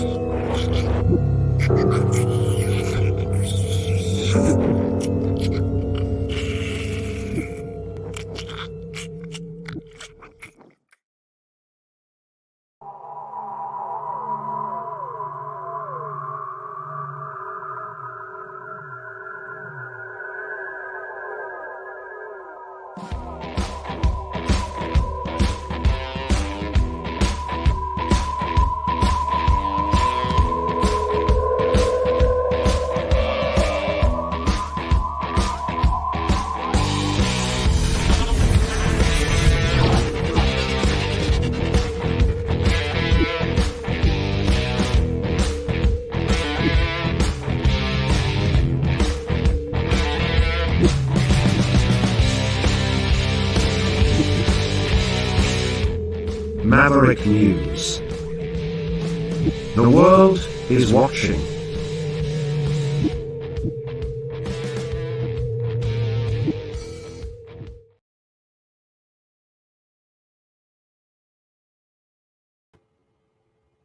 Okay, so again, call in right now, 1-833-975-3733.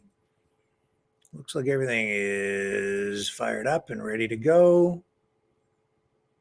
Yeah, phone lines, I think they're open. Yep, everything's working. Just waiting for the calls to start coming in, and I'm sure they will as people get things ready to rock and roll here. I just noticed there is this story about a teen in the U.S. dying. I don't know what the details are, but this young person has died after having a firework explode in his hands. Anyway, just seeing the headline, that's a terrible situation. I've seen people do that, hold a firework in their hand and shoot it off and do stupid things with them. They are really dangerous. Just so dangerous. Yeah, anyway. 1-833-975-3733. Call now, call often. And I'll be right back as we wait for the calls to start pouring in here on the Maverick News Channel tonight.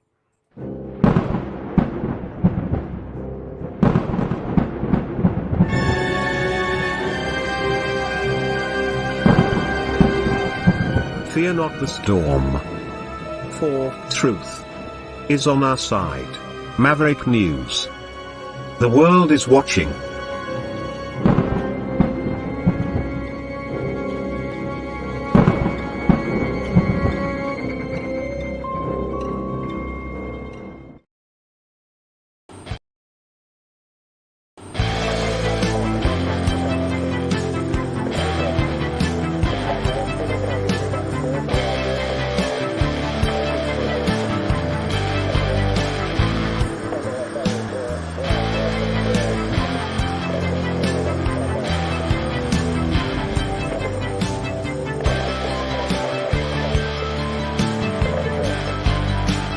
Maverick News. Fighting for freedom. Okay, I'm back. Yeah, I don't know if the phone lines are functioning properly. There's something strange going on. It's the calls are not stacked up, and the numbers on the session length are freezing and then letting go. Anyway, yeah, call in if you want to join the conversation at 1-833-975. I think it's been acting really weird the last few weeks. It takes time for it to actually come online. Normally, in the past, it would just get set up and happen right away, and there's been lag with it.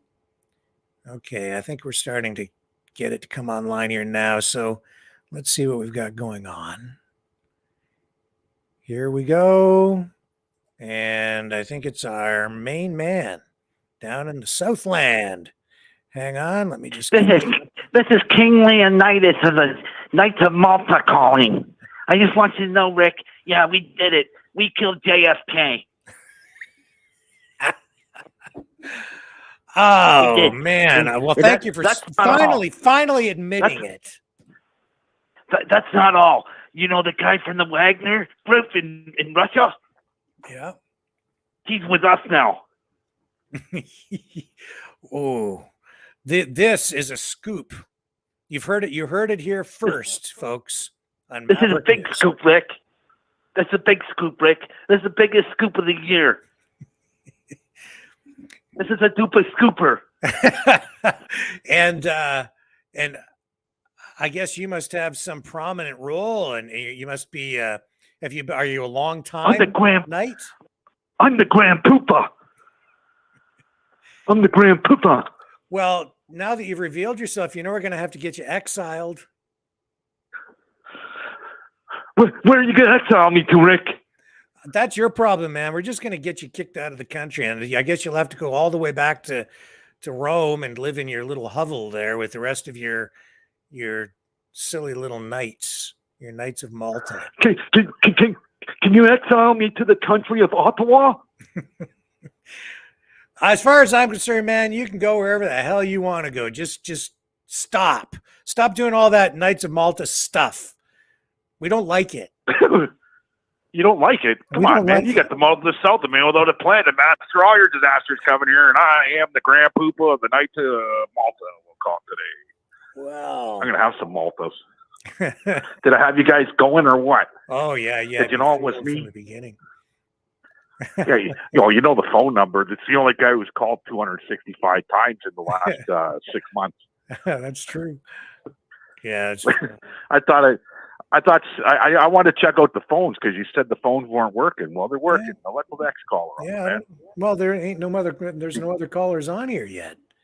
So I don't know. Fuck, I'm the only loser out there? Yeah, well, no, you're the jackpot winner tonight. First caller, maybe the only caller. Maybe nobody wants to talk to me. Maybe they're upset with me because I've been, maybe I'm not taking the Knights of Malta seriously enough. I have to say that there is some fact in all of this. Like, it's a real thing. It is. Well, the Knights of Columbus, the Knights Templar, I know a lot about the Knights Templar. They're pretty organized down in Mexico, and they're a cartel, okay? And they're a flesh-eating cartel. In order to get into the cartel, you got to eat some body parts, buddy. Okay, and they're. It's funny that you did mention the Knights Templar, and they are connected. They're all connected. Knights of Columbus. You know what? People are. I don't know. You cross that line with religion. It's not the same God as I see as everybody else. That's for sure. Yeah. Yeah, I don't know. It is a little weird. I'll give you that. And it's like a club, I guess.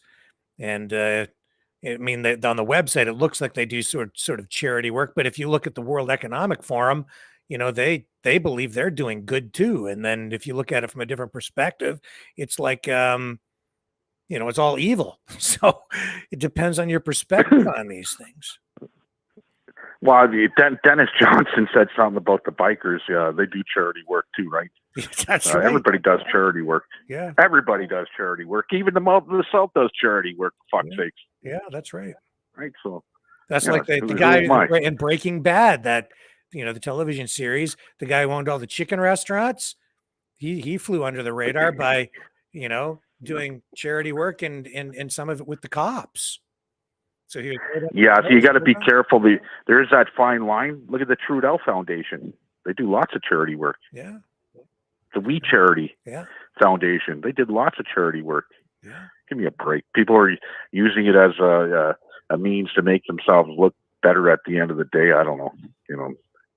Me, I could care less. I'm charity now.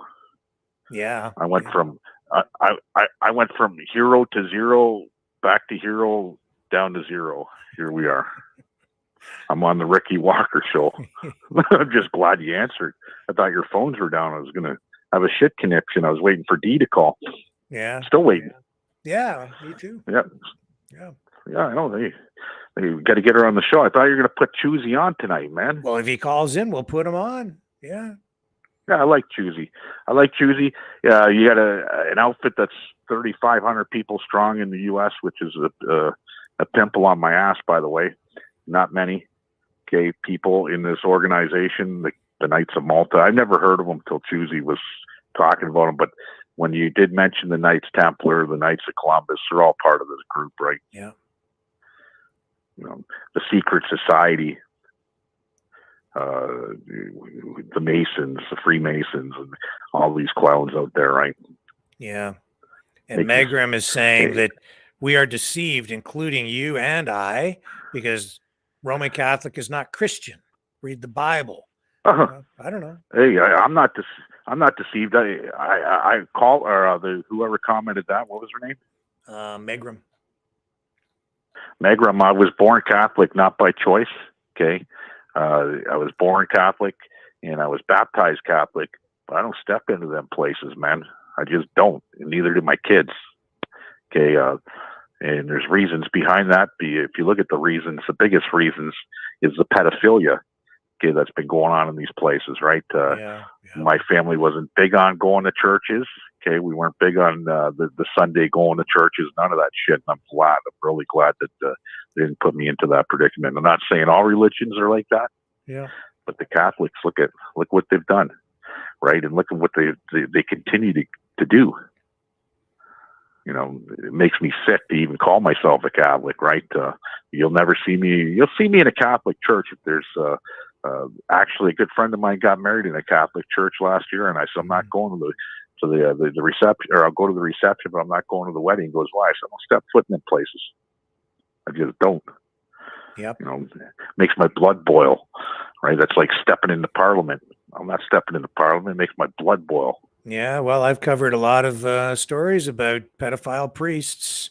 Here in Chatham, covered a story that the people, adults now, they successfully had a lawsuit and they got damages awarded from the church, and they used to call the priest at that church Father Feeler. It's a real thing, serious problem. Still Father Feeler, what a name. Yeah. What a name. Yeah. Susan wants to know if I've ever heard of John. If I heard from John. Yeah, Susan, I do get emails from John regularly. Okay, and good. I wish he would call in again, start to call in. I miss him. Good guy. Yeah, you know what? When people go missing off the radar, all of a sudden, okay, there's concern. If you don't hear from the mouth of the South in a week, get those bells ringing, okay? Because something's happened to them all. Either I'm sitting in a prison cell, or something bad's happened, right? So, because I don't go silent, I don't ghost people, right? But John, I'm glad you heard from him, because I was saying the same thing tonight. Where's Johnny been? Yeah, I hear from him several times. He was here. Yeah. I wonder if he's playing the horses down at that new casino they built in Toronto. Did you see that one? I really haven't. I haven't taken a look at it. No, but that's his thing, No, man. well, He does stuff like that. Well, hey, teach his own, right? Everybody's got whatever makes you feel good. You want to play lottery tickets? It's not. I'm kicked out of Caesars for good reasons, because they like to wear diapers there on their face, and I told them all to fuck off one night because they're diaper wearers. And next thing you know, 3 days later, I get the boot. Are you permanently banned from the place? Yeah, it's funny. And it's funny, really funny, Rick, because 3 days after, well, first the security, they said, you got to leave the concert. I said, yeah, whatever. Told them all to fuck off, right? Diaper wearers. You got to leave. Okay, well, I had a room, so I went up to the room. I had a beer, and then I went downstairs, played some slots, went to the bar, had another beer, played some more slots, went to my room, slept, left the next day. 3 days later, I get registered mail saying I got a lifetime ban from the casino. I said, for what? I called them. I said, for what? We don't have to tell you for what. I said, well, you know what? You did me a favor. How's that sound? I don't have to come to your stinking casino. Okay. So they don't have to tell you; they just give you a lifetime ban. But I can appeal it after 6 months. And I told my wife, I'm not appealing it. I'll stay banned. If I want to go to a casino, I'll go to Toronto. I'll go to Niagara. Right? I'll even go to Chatham. I've even been to the Chatham Casino before. Right? That's only down the highway. So if there's a poker tournament, I've even been in the Chatham Casino. I drive by it, but I've never been in it.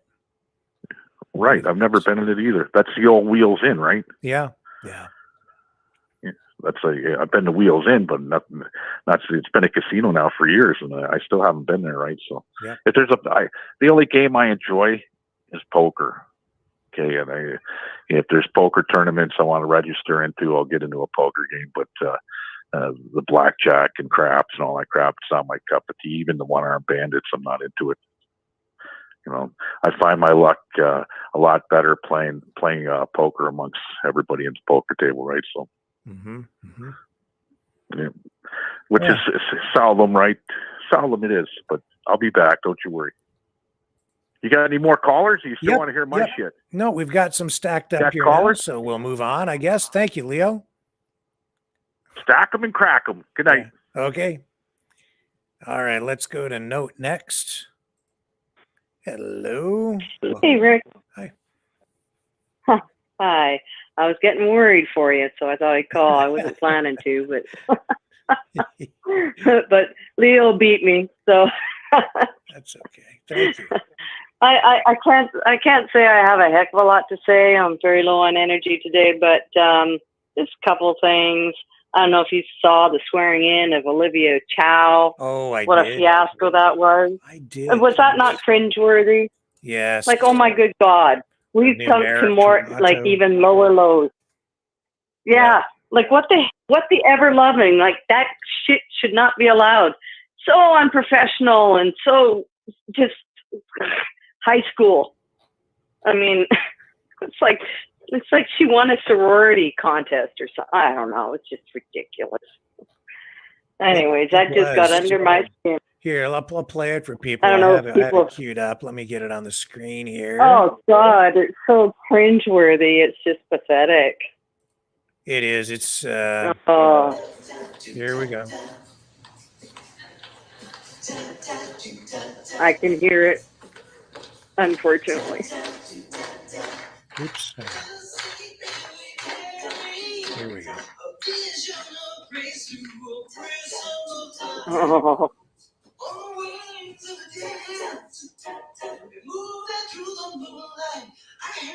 Oh.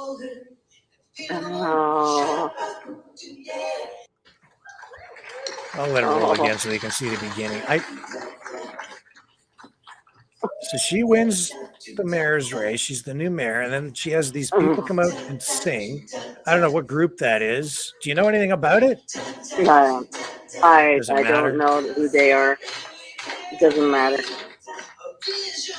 Yeah, So whoever she what got gives her for like that. special privilege to turn this meeting into a giant celebration of her electoral victory?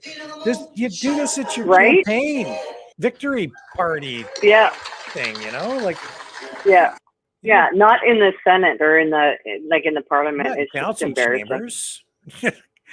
That's not where you do It's that. utterly embarrassing. Well, exactly. Exactly. It's just we sunk to yet another low that I never thought we'd go, but I think the trap door is open and it's never going to close at this point. Woke. They're woke.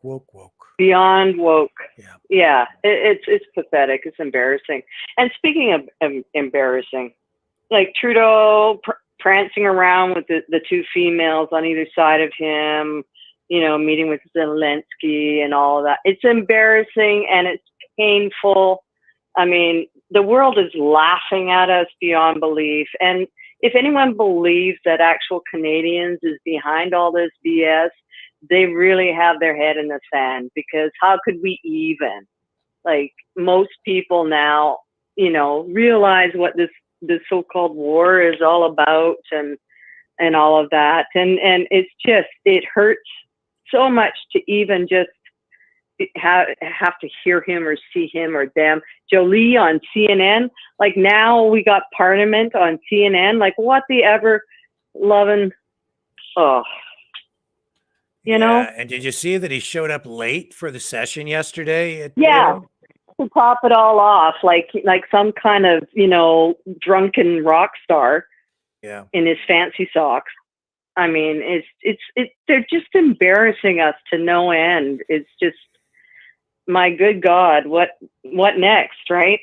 And yeah, and Leo comment about the Catholic Church. Leo, I'm 150% behind you on that one. I was born into it, and because of that church, I lost my mom to suicide. So, yeah, not a fan. Don't go around telling everyone I was born into the Catholic faith.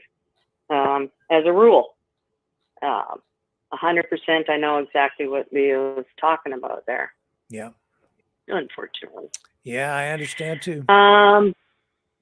Yeah. I mean, that's another trap door that opened that I don't think is ever going to close. I think it's all, you know, out and there and real and, yeah, there's more to come, unfortunately, I'm pretty sure. And, you know, thank God, Italy, I want to seek asylum in Italy, by the way, because they're the only people so far smart enough to ban fake meat. Oh, have they? Yeah, they banned fake meat, but here we are, Canada, US, because they desperately want us dead or dying or sick and putting money into their pockets. They're not banning it, but Italy has. So I'd like to seek asylum, please. How do I do that? I don't know, but I'm not eating the stuff because it's just not natural, man. Not natural. It shouldn't even be allowed. It's like that shows how incredibly corrupt our systems are from top to bottom and every side. They got us coming and going, right? Yep. Yeah, I'm just So, checking messages. and then I don't know. Oh, okay. I saw a video, and I haven't validated or anything, but it caught my attention of in France, they're saying after a violent storm, heavy rains, that they're seeing graphene oxide found floating around in the puddle. Have you seen that? Sorry, what was that? What kind of what? In puddles? Graphene oxide floating in puddles in France. I don't know how valid that is. I'm not putting any stock in that one. Yeah, that just kind of like made me go, yeah, I don't know about that. But anyways, amazing that the stuff that's flying around, though, right? Amazing. But what else was there? That's a bit of a reach. That one. Sorry. I think it could be. Yeah. No, I'm not saying it was. I was just saying, have you seen that one flying around? I haven't seen it. I haven't seen that one. No, I'm not buying that. And that sounds like a Stu Trudeau, Peters thing to me. Yeah, maybe. Anyway. But you know what? Every time Trudeau opens his mouth and he mentions democracy, doesn't that make your skin crawl? Well, he's a hypocrite. He's big time. Yeah, it's just at every turn. And here, he's getting out an awful lot all of a sudden, is he not? He's flying all over the darn place, making appearances everywhere. Always has. You know, sitting there always goes with a generous donation of some kind and more money to spend in always other countries. Yep. Meanwhile, exactly.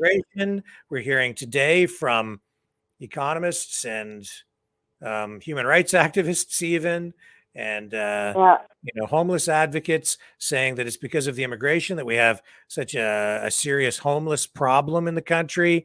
People actually living on the streets, and he's out there, spending our money, giving our money away all around the world. Exactly. And then his yammering about and trying to sound all serious and compassionate, which made me gag. Saying, yes, we realize that Canadians they're suffering and, there's blah, blah, blah. And then he's trying to, again, tout themselves as a hero with his grocery rebate. Yeah. I mean, does he actually know how much groceries even friggin' cost?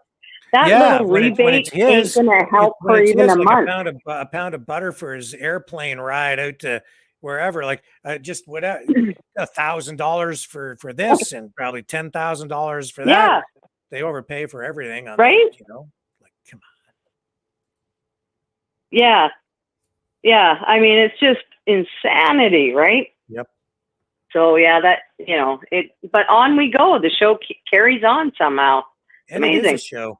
I'm just saying, I mean, it seems like we're watching a movie. It's a very bad one at our expense, but yeah, there you Yes, go. that's right. Anyways, with that, I want to wish everyone a happy hump day and take care of each other and carry on. All right. Thank you. Note. All right. And Alrighty. I think we have the guest of honor tonight himself, I think. Go ahead, sir. Let's talk about it. Let's talk about the Knights of Malta. Hey, Rick. How you doing? Now you're here. Now you're gone. Now you're back where you belong. And that's my answer for Leo's rap. Yeah. Oh, we don't have to blame innocent and abused Catholicism. You know, you're welcome to participate or not participate. But and I understand how people could be upset. There was an incident in Buffalo, New York, where retired police detectives came forward in droves, saying that while they were active, they had standing orders to stand down on Catholic pedophile priests, but not, you know, other denominations, which is, you know, I mean, that's disconcerting, but it's all smokescreen anyway, because inducted criminal organization is just that. It's not religious. Yep. And so we got to keep all of that separate. Otherwise, we're just, you know, succumbing to a shocked rat syndrome, you know, acting confused and blaming each other and possibly innocent people for what is intentionally perpetrated criminal organization and alliance. So, Chusey, let's just backtrack here a little bit, because people tuning in tonight, maybe for the first time, don't know that you know, you're the reason we're even talking about the Knights of Malta tonight, and it's because you know, you're kind of dialed into this issue or this organization, I guess. What is it that first got you concerned about the Knights of Malta? Well, their immunity. That's the key to everything.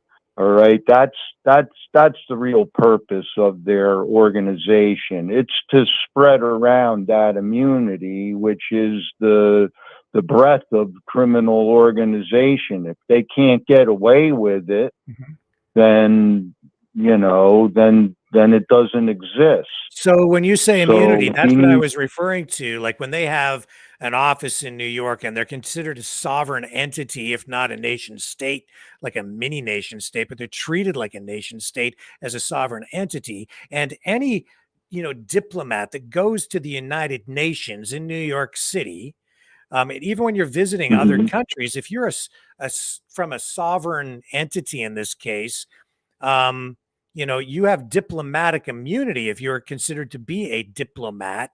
And that means that the laws of whatever country you're in at that time may not necessarily apply to you, which means you get immunity from a lot of things, and maybe even under certain international laws, because the law does not apply equally to people across the board, even nationally or internationally, because it applies differently to diplomats. That's what they refer to as diplomatic immunity. Is that what is there an element of that in what you're talking about?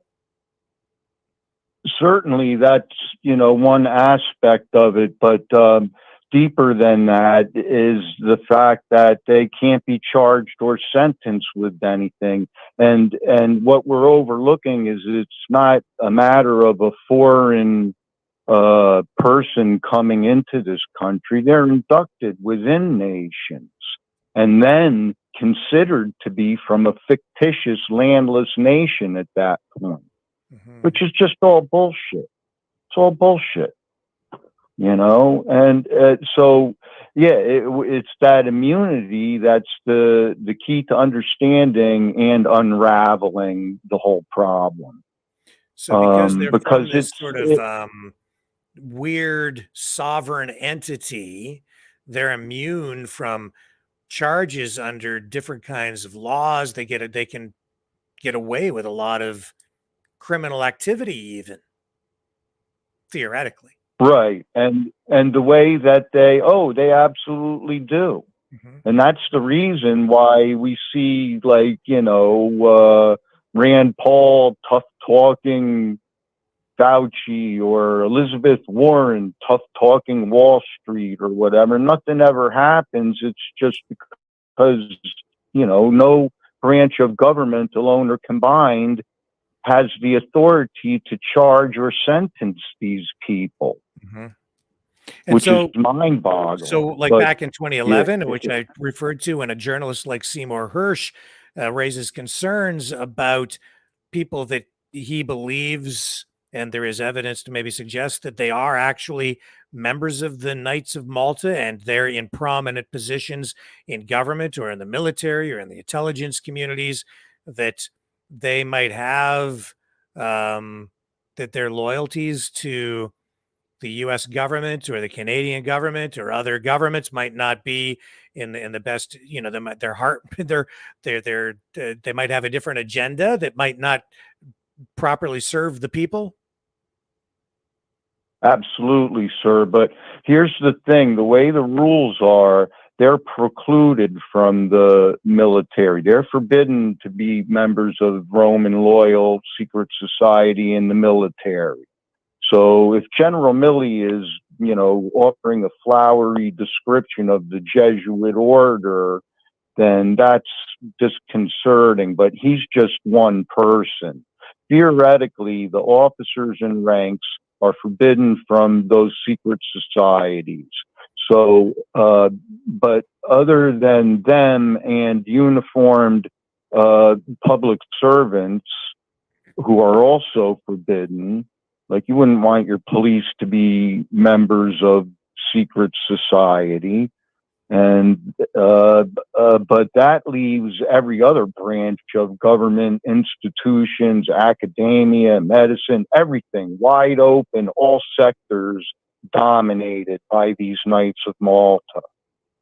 All right. And there's dames also, you know, there's like dames of Malta in the, you know, in high up places that you'd be surprised, like in the military industrial complex, pulling in, you know, big, sweet, multi-million-dollar bonuses every year and whatnot, you know. So, so what do you think? What is it problem. that they're trying to achieve, or what is their, you know, what's their ideology, or what why do we need to be concerned about them? What are they doing that's bad? But, well, their number one goal is obstruction of justice for themselves. And they're a tiny club, like, you know, George Carlin, that thing about it being a big club. We're not in it. Yeah. That's all. Yeah, that was for intimidation. It's not a big club. It's a tiny club. It's like the worm in a gallon of mezcal, you know. And so, but what was the question again? Well, Now what I is got it that they're distracted doing that's with the so bad that mezcal. we need to really be concerned about them? Are they influencing Oh, international yeah, policies, or like, what is it? they're dominating all sectors, deep state and beyond, but their intention is horrible. They have no good end plan, and they're obstructing justice for everything that they've done. They've deceived us. They've lied to us. They're habitual lying, malignant narcissist hive mind. And now that they've been caught, they planned for this time, centuries in advance, that they'd be caught, that their smoke screens would evaporate, And their plan is, you know, as the saying goes, it's easier to kill 1 million people than to control them or whatever. Somebody said that. They basically, you know, that's their end of times plan. The Jesuits' end of times plan is all about obstruction so that the inducted Romans march on into the next 1,000 years without us. You know, and that's not right. That's not evolution. That's just evil shit. And it's not justifiable. All of their authority and immunity is based upon provable lies. You know, for one thing, you know, that they hold the key to heaven or hell for people. Reincarnation is real and karma is a real thing, and they don't control it. If anything, they're the ones messing it up. So, you know, that's it, it's the end of times plan. It's Albert Pike's letter to Mazzini. You can find that online in PDF. Mm-hmm. Mazzini, Mazzini. And he, you know, Albert Pike, that letter was 1871, which was the same year as the Organic Act of 1871, which dissolved the American sovereign republic and placed us as a corporation under British, therefore Roman control.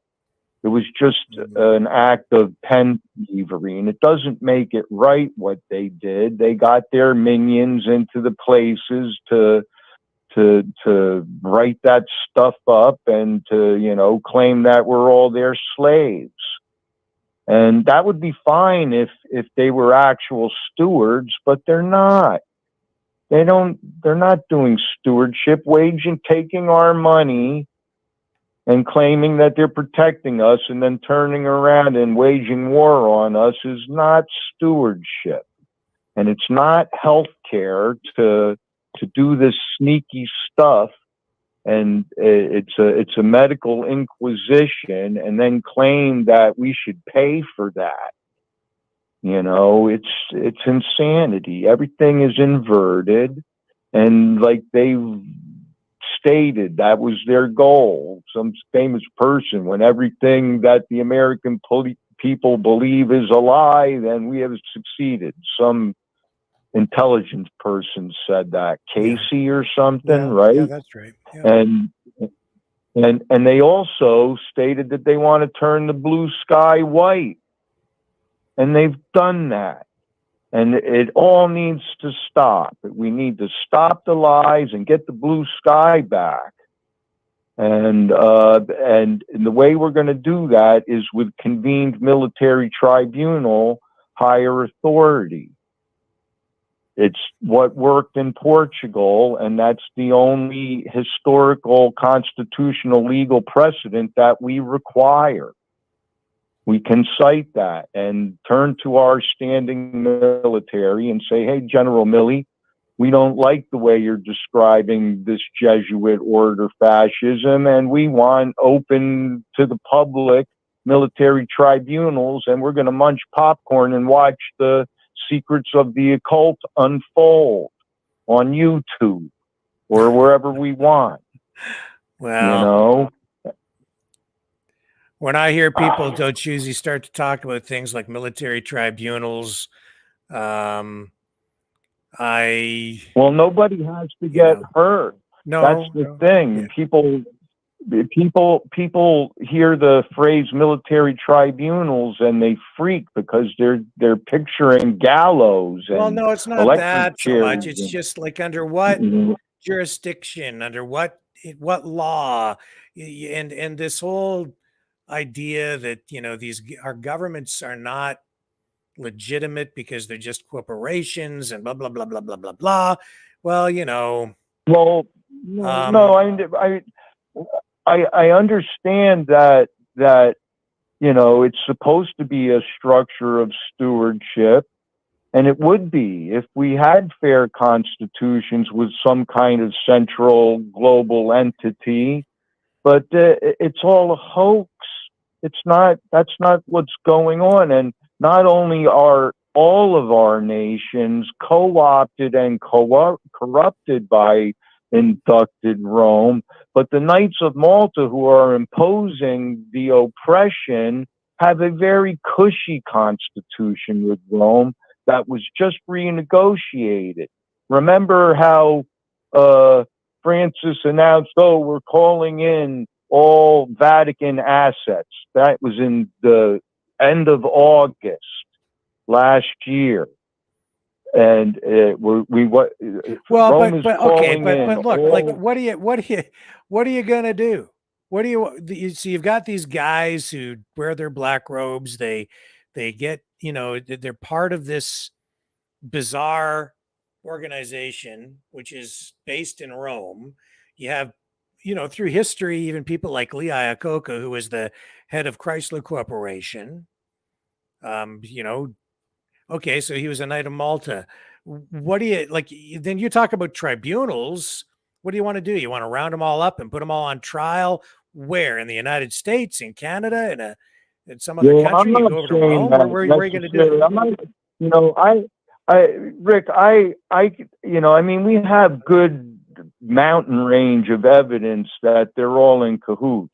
Yeah. But I don't claim to have personal proof of that. What we need is some kind of military tribunal triage where the military standing legal justice system steps up and puts them through some kind of triage purpose to figure out which billionaires are evil bastards and which When ones you say aren't. military tribunal, which military? Well, in the U.S., it would be the U.S. military. In Canada, So it would be your to Canadian. convene a military tribunal using the United States military, you need to be using the U.S. legal system. No, it supersedes all of that because the U.S. legal justice system is broken. That's all. Like I said, there's no preclusion So you want to use some sort from of secret an international society. law to try to hold these guys to account and put them on trial? Yeah, and employ the U.S. military I don't understand what you want to do. How does that work? The military takes control, but with good intention. It's not a coup. Because a coup is when fascism assumes power. And, that's not the intention. The intention is for it to be peaceful and legal. And you need a higher authority than all of this deception and manipulation system. Well, if you're talking about that's a situation like that, you're talking about the military taking control and essentially imposing a form of martial law. No, it's not a coup. It's not a coup, and it's not martial law. Well, then because the president it's all remains about in power, the government intention. structure remains there, and you're talking about, I don't understand how that works. No, the military just takes control to prevent a vacuum of power. And with the intention to reconstitute a representative civilian government. It's not a coup because see, that's where we get into the sticky, brass tacks of definition. If you have the military taking power away from a president or a prime minister or a government and asserting its authority to conduct some sort of a trial or whatever it is, and they're in control, I don't care how you describe it, that's a freaking coup. Well, it's military tribunals. They have a definition already. And we have it's not uncharted territory, Rick. And this is where it's important to remember that what I'm suggesting is not delusion. This is actually the proven solution. And what gives the U.S. military the jurisdiction and authority to engage in this kind of activity? Who gives them the right to do that? They just have to make up their minds to do it. They unite cohesively, Basically, and by what gives them the authority is the guns and the weapons that they have, so they have the ability to do it. yeah, and that's. I mean, ultimately, it's the That's not horrible democracy. weaponry. But neither is what we have, Rick, and it's not going towards any good end. It's not a matter of fighting, that, Rick. but It's about. I'm not so sure that what you're describing is desirable at all. I don't want the military just asserting authority and deciding to convene tribunals and put people on trial without the, honestly, the social contract that comes with the whatever form of democracy we have right now with the public, where the public basically is there in support. It's the people's support of government that allows it to continue to exist in our society. And if you do an end run around that with the military, So then they're basically circumventing the will of the Rick, people at that point. Rick, basically what you're saying is that we're stuck in a hostage situation, and you don't want the cavalry to come. No, I just don't think that it's right for the military to take over and just declare itself the ruler at any time. The military should be there to serve and protect, but they need to be taking direction from government which takes its authority from the people. You're entitled to have your fear of the military, but did you actually look at what happened in Portugal, 1974? Don't care. Maybe we should look at that. Well, you can do that, but I don't want the military just taking control of everything and putting a bunch of people on trial. And so do you believe in the proven impossibility of political solution? Do you have a better idea? Well, if you have people who are in jobs, positions of power, who have motives and objectives that don't serve the people, and they're there for ulterior motives, then we need to sniff them out and expose them and force them from their positions. There are mechanisms in place to do that, but as I've stated here many times, I think that how do you mean that there's mechanisms there in that regard, especially when it's bureaucrats and politicians? We certainly need more transparency, and that means forcing them to open up the information on their bank accounts and find out exactly where the money is flowing. I think that's a key part of it. And if they have membership in these other organizations, there's probably lobbying and legislative change that is required to make sure that there are rules in place to address those kinds of conflicts of interest, which honestly there are already. But if you're hiding your membership in an organization like that, then it might be hard to sniff that out and expose it. But if you have a conflict of interest like that, then that absolutely is something that you can be held accountable for if it can be exposed already. So I think the system is there. Rick, there's a registry. Rick, there's a registry of these Knights and Dames of Malta somewhere. It's not like it's undiscoverable. Sure, so let's find it. If there are issues, then let's get that exposed. If they're so proud of what they're doing, then why do they remain anonymous and have to hide behind all these lies and fluff? Sure, well, let's get it out there. Let's get some transparency. Let's expose it if we can. Yeah, that's what I'm saying. And instead of people lining up at Parliament Hill, expose that Ottawa Knights of Malta headquarters. What's the harm in it? As long as it's done responsibly, I'm all for it. Sure. I don't want people messing it up. But let's get some light on the subject and give them a chance to show themselves. See, well, there's Seymour Hersh back in 2011, blowing the whistle on a few of these guys already, right? So that's good. Rick, I had no interest in joining the Cub Scouts as a kid. I don't have any interest. I'm not a uniform worshiper. I'm not interested in having the military run the country. What happened in Portugal is a good example of a well-intended military coming to the rescue legally.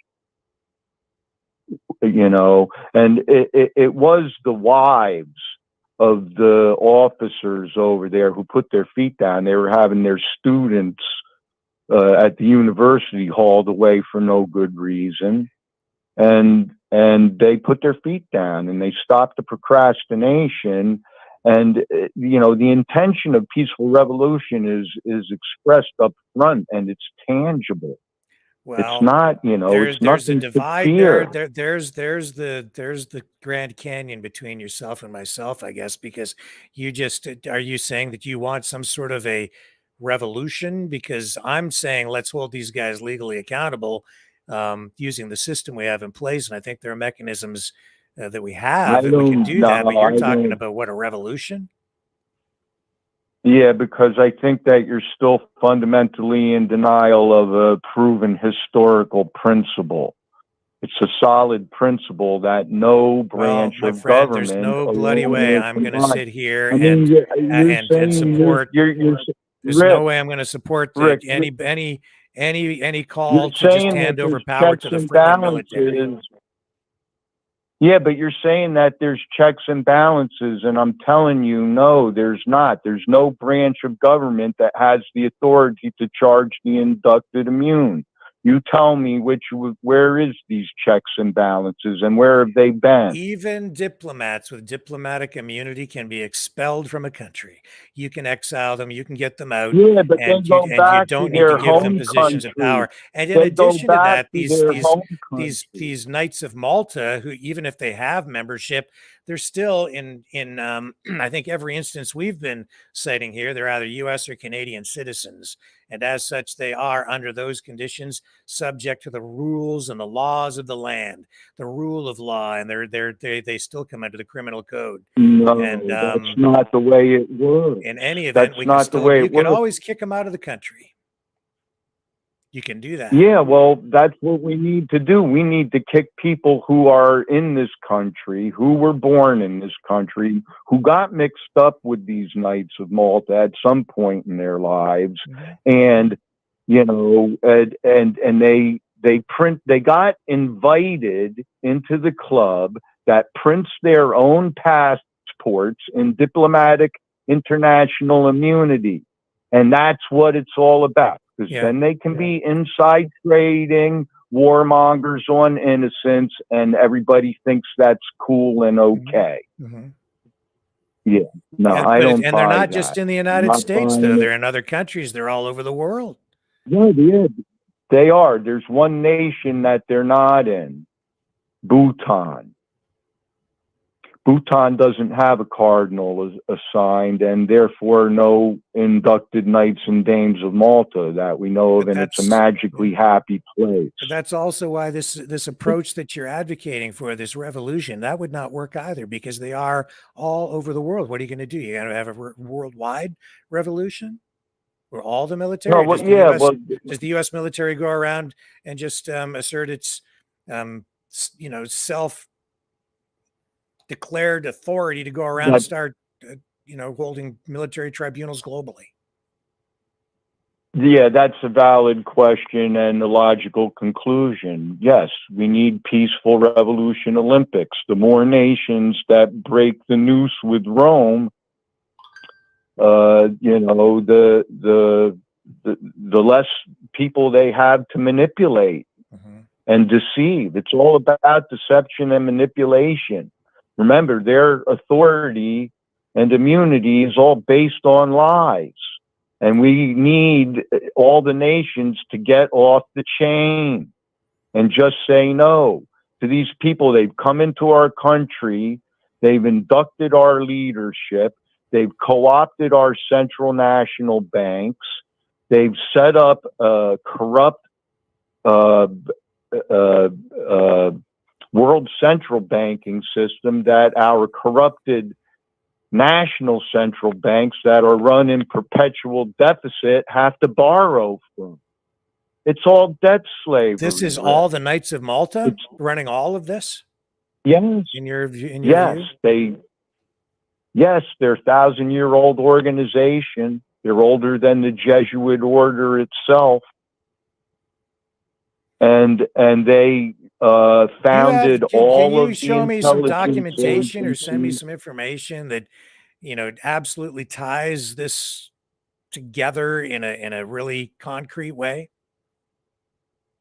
Well, it's more a matter of logic, Rick. We're doing that. I mean, I'm not the most internet savvy person. I have my phone and my tablet, Well, and I do what I do on I want to deal in YouTube. But facts here, right? So if they we're gonna are say that this facts. Everything I organization told controls you, the banking system, the financial system, Wall you Street, can look money up supply, each. government, all of these, Yeah, we've got what 30, if that like you let's there's look got to be a up, paper trail or documentation to show exactly how this is all working.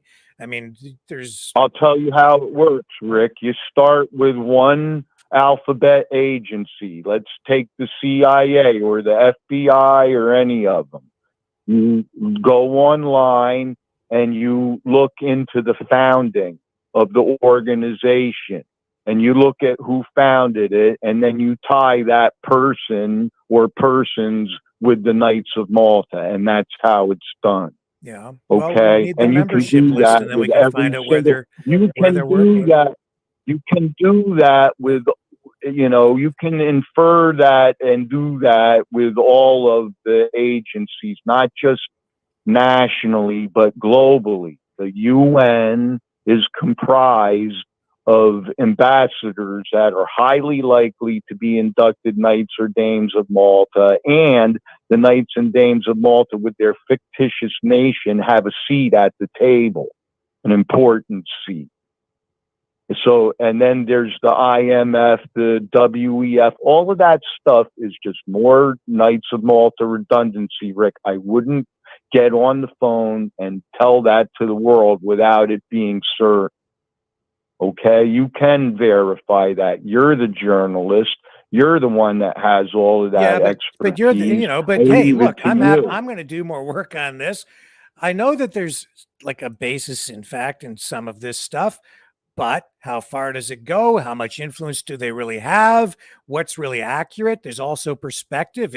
I don't want to engage just in speculation, and I sure as hell, Choosy, do not want to encourage the military to start taking over, to run military tribunals for a bunch of people that we're working in the shadows, and we don't even have a full list or knowledge of exactly who they even are. Well, that's self-incriminating in itself. If they're so, you have to be courageous. Some people are afraid to go to the Google search box and ask questions about the Knights of Malta, and I can relate to that. They're worried about their families. They're worried about their livelihoods. They're worried about who's watching. But if you do that, you come up with facts. There's 3,500 inducted within the USA alone. Yeah. Out of 13,500 globally. Yeah. So here, and another interesting. I've got a list. I've got a list. I've already found one. Oh, good. So yeah, and you can look up their headquarters location in North America on Google Map and all of that, and the interesting thing is that Canada doesn't want to talk about its Knights and Dames of Malta a whole lot. They don't want to even give you a number of how many you got. Yeah. So isn't that kind of, get your curiosity going? Okay, so I mean, this is all fine. We have a list here that we just would need to verify. But then we need to, like, I'm sorry, but you got to go through a process. You can't just, go to Wikipedia like I've just done here, take the list, and then just start arresting people and calling them before a military tribunal. They have to have done something wrong or illegal, and then you need to hold Rick, them you got accountable to for that. do a little doot-doot. What's you that? got to do a little doot-doot with the weed. You got to do a little doot-doot with the weed and then watch the patterns emerge. For instance, yeah. Okay. For instance, they just happen to be all the top billionaires and millionaires. Well, it's a club. Yeah. It's a club. Yeah. No question about it. It's a club. I get it. But, you can't just start throwing people in jail just because they belong to a club. They have to have I'm done not something wrong. suggesting that. I'm not suggesting that. And, and the Knights of Malta are the last ones that are going to get thrown in jail. The absolute worst we can do with them is repossess everything they have and exile them. And that's the worst. That's the worst we can do. So we need to be realistic about that. And a lot of people would say that I'm a bore for even suggesting that because they don't think that's a sensationalistic enough finish to this. Yeah. And, but I say that's the good compromise. That's the good compromise because then we're still adhering to the legal code of the rest of the world. We're honoring their stinking knights and dames of Malta and according to the rules. Yeah. But we're also not taking any crap either. We're saying no to Sosa's end of times. Yeah. So he came over to Canada. Canada declared it a Jesuit province 4 years ago, uncoincidentally, and then all hell breaks loose. So can we just agree on this? Because I don't want to. I in no way do I want to sit here tonight and say that I want a military anything. Okay, but how about this? Can we agree to this level that we should do more work to figure out who these people are? We should do more work to find out what they might have done that might have been a bad thing. And where appropriate, push for accountability by having them exiled out of the country if they have been engaging in activity that is in conflict of interest in their positions and not in the best interests of the people, and possibly and anything that's been criminal in nature. And work toward getting them exiled that way. Can we agree to that level? Now, you might still want some sort of a military tribunal, but we can maybe discuss a path forward or a method to achieve that end at a later time. But it's coming up on 9 o'clock. Can we just kind of leave it at that level and say that more discussion is needed? Rick, I'm ecstatic about your interest in all of this already. You've already made me a happy person. I'm very proud of you. And yes, all right, I'm an open book with this. Cool. All right. It's the opposite of the Manhattan Project. We're not hiding anything. Okay. And thanks for your time, sir.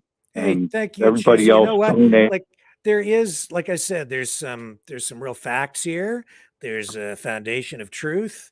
The question is, what's the right way to deal with it, and at what level, and how serious is this? We need more information, is what I'm saying. So let's get more information and find out what we really need, what really needs to happen based on facts and real information. And let's do some more work on this and explore it more. Okay. Cool. I really am. I'm eternally grateful for your thoughts and intentions on that. All right, and I wish everybody a lot of love and luck and comfort in the process that's unfolding. All right. All right, you're a good man and deserved of the knighthood that we bestowed upon you here. So thank you, sir.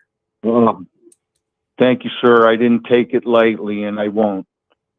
Have a good night, everybody. All right. Thanks, Choosy. We'll talk again more later. Take care. Thanks, Rick. Good night. There you have it. How was that? So that gets us to 9 p.m.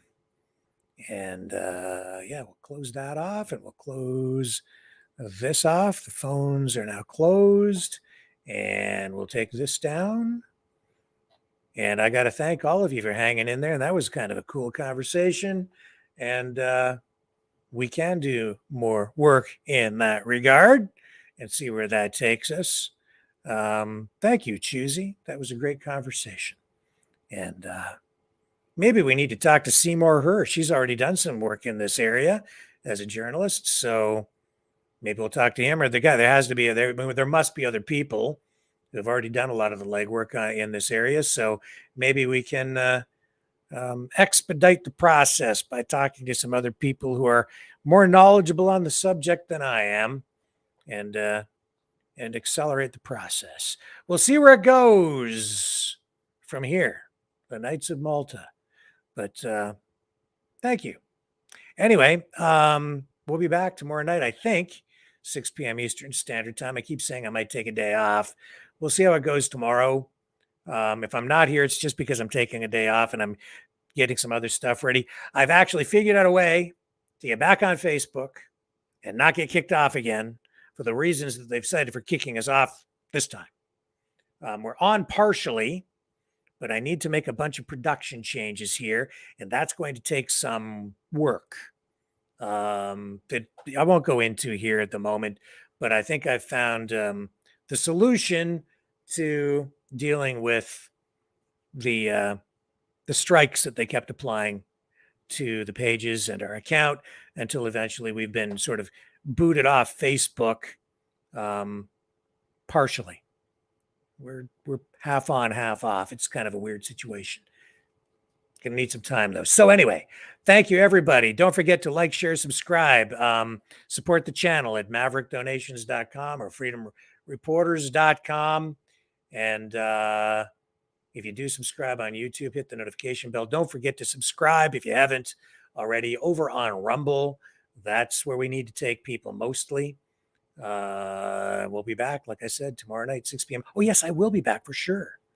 Because Scott Ritter, former UN weapons inspector and Russia's ambassador to the United Nations, Dmitry Polyansky, will be here with Lori and myself for a roundtable discussion on everything going on in Ukraine and internationally, and analysis of what came out of that NATO summit over the past 2 days. So really looking forward to that tomorrow evening right here on the Maverick News Channel. Catch everybody back here tomorrow night, 6 p.m. Eastern Standard Time on the flip side.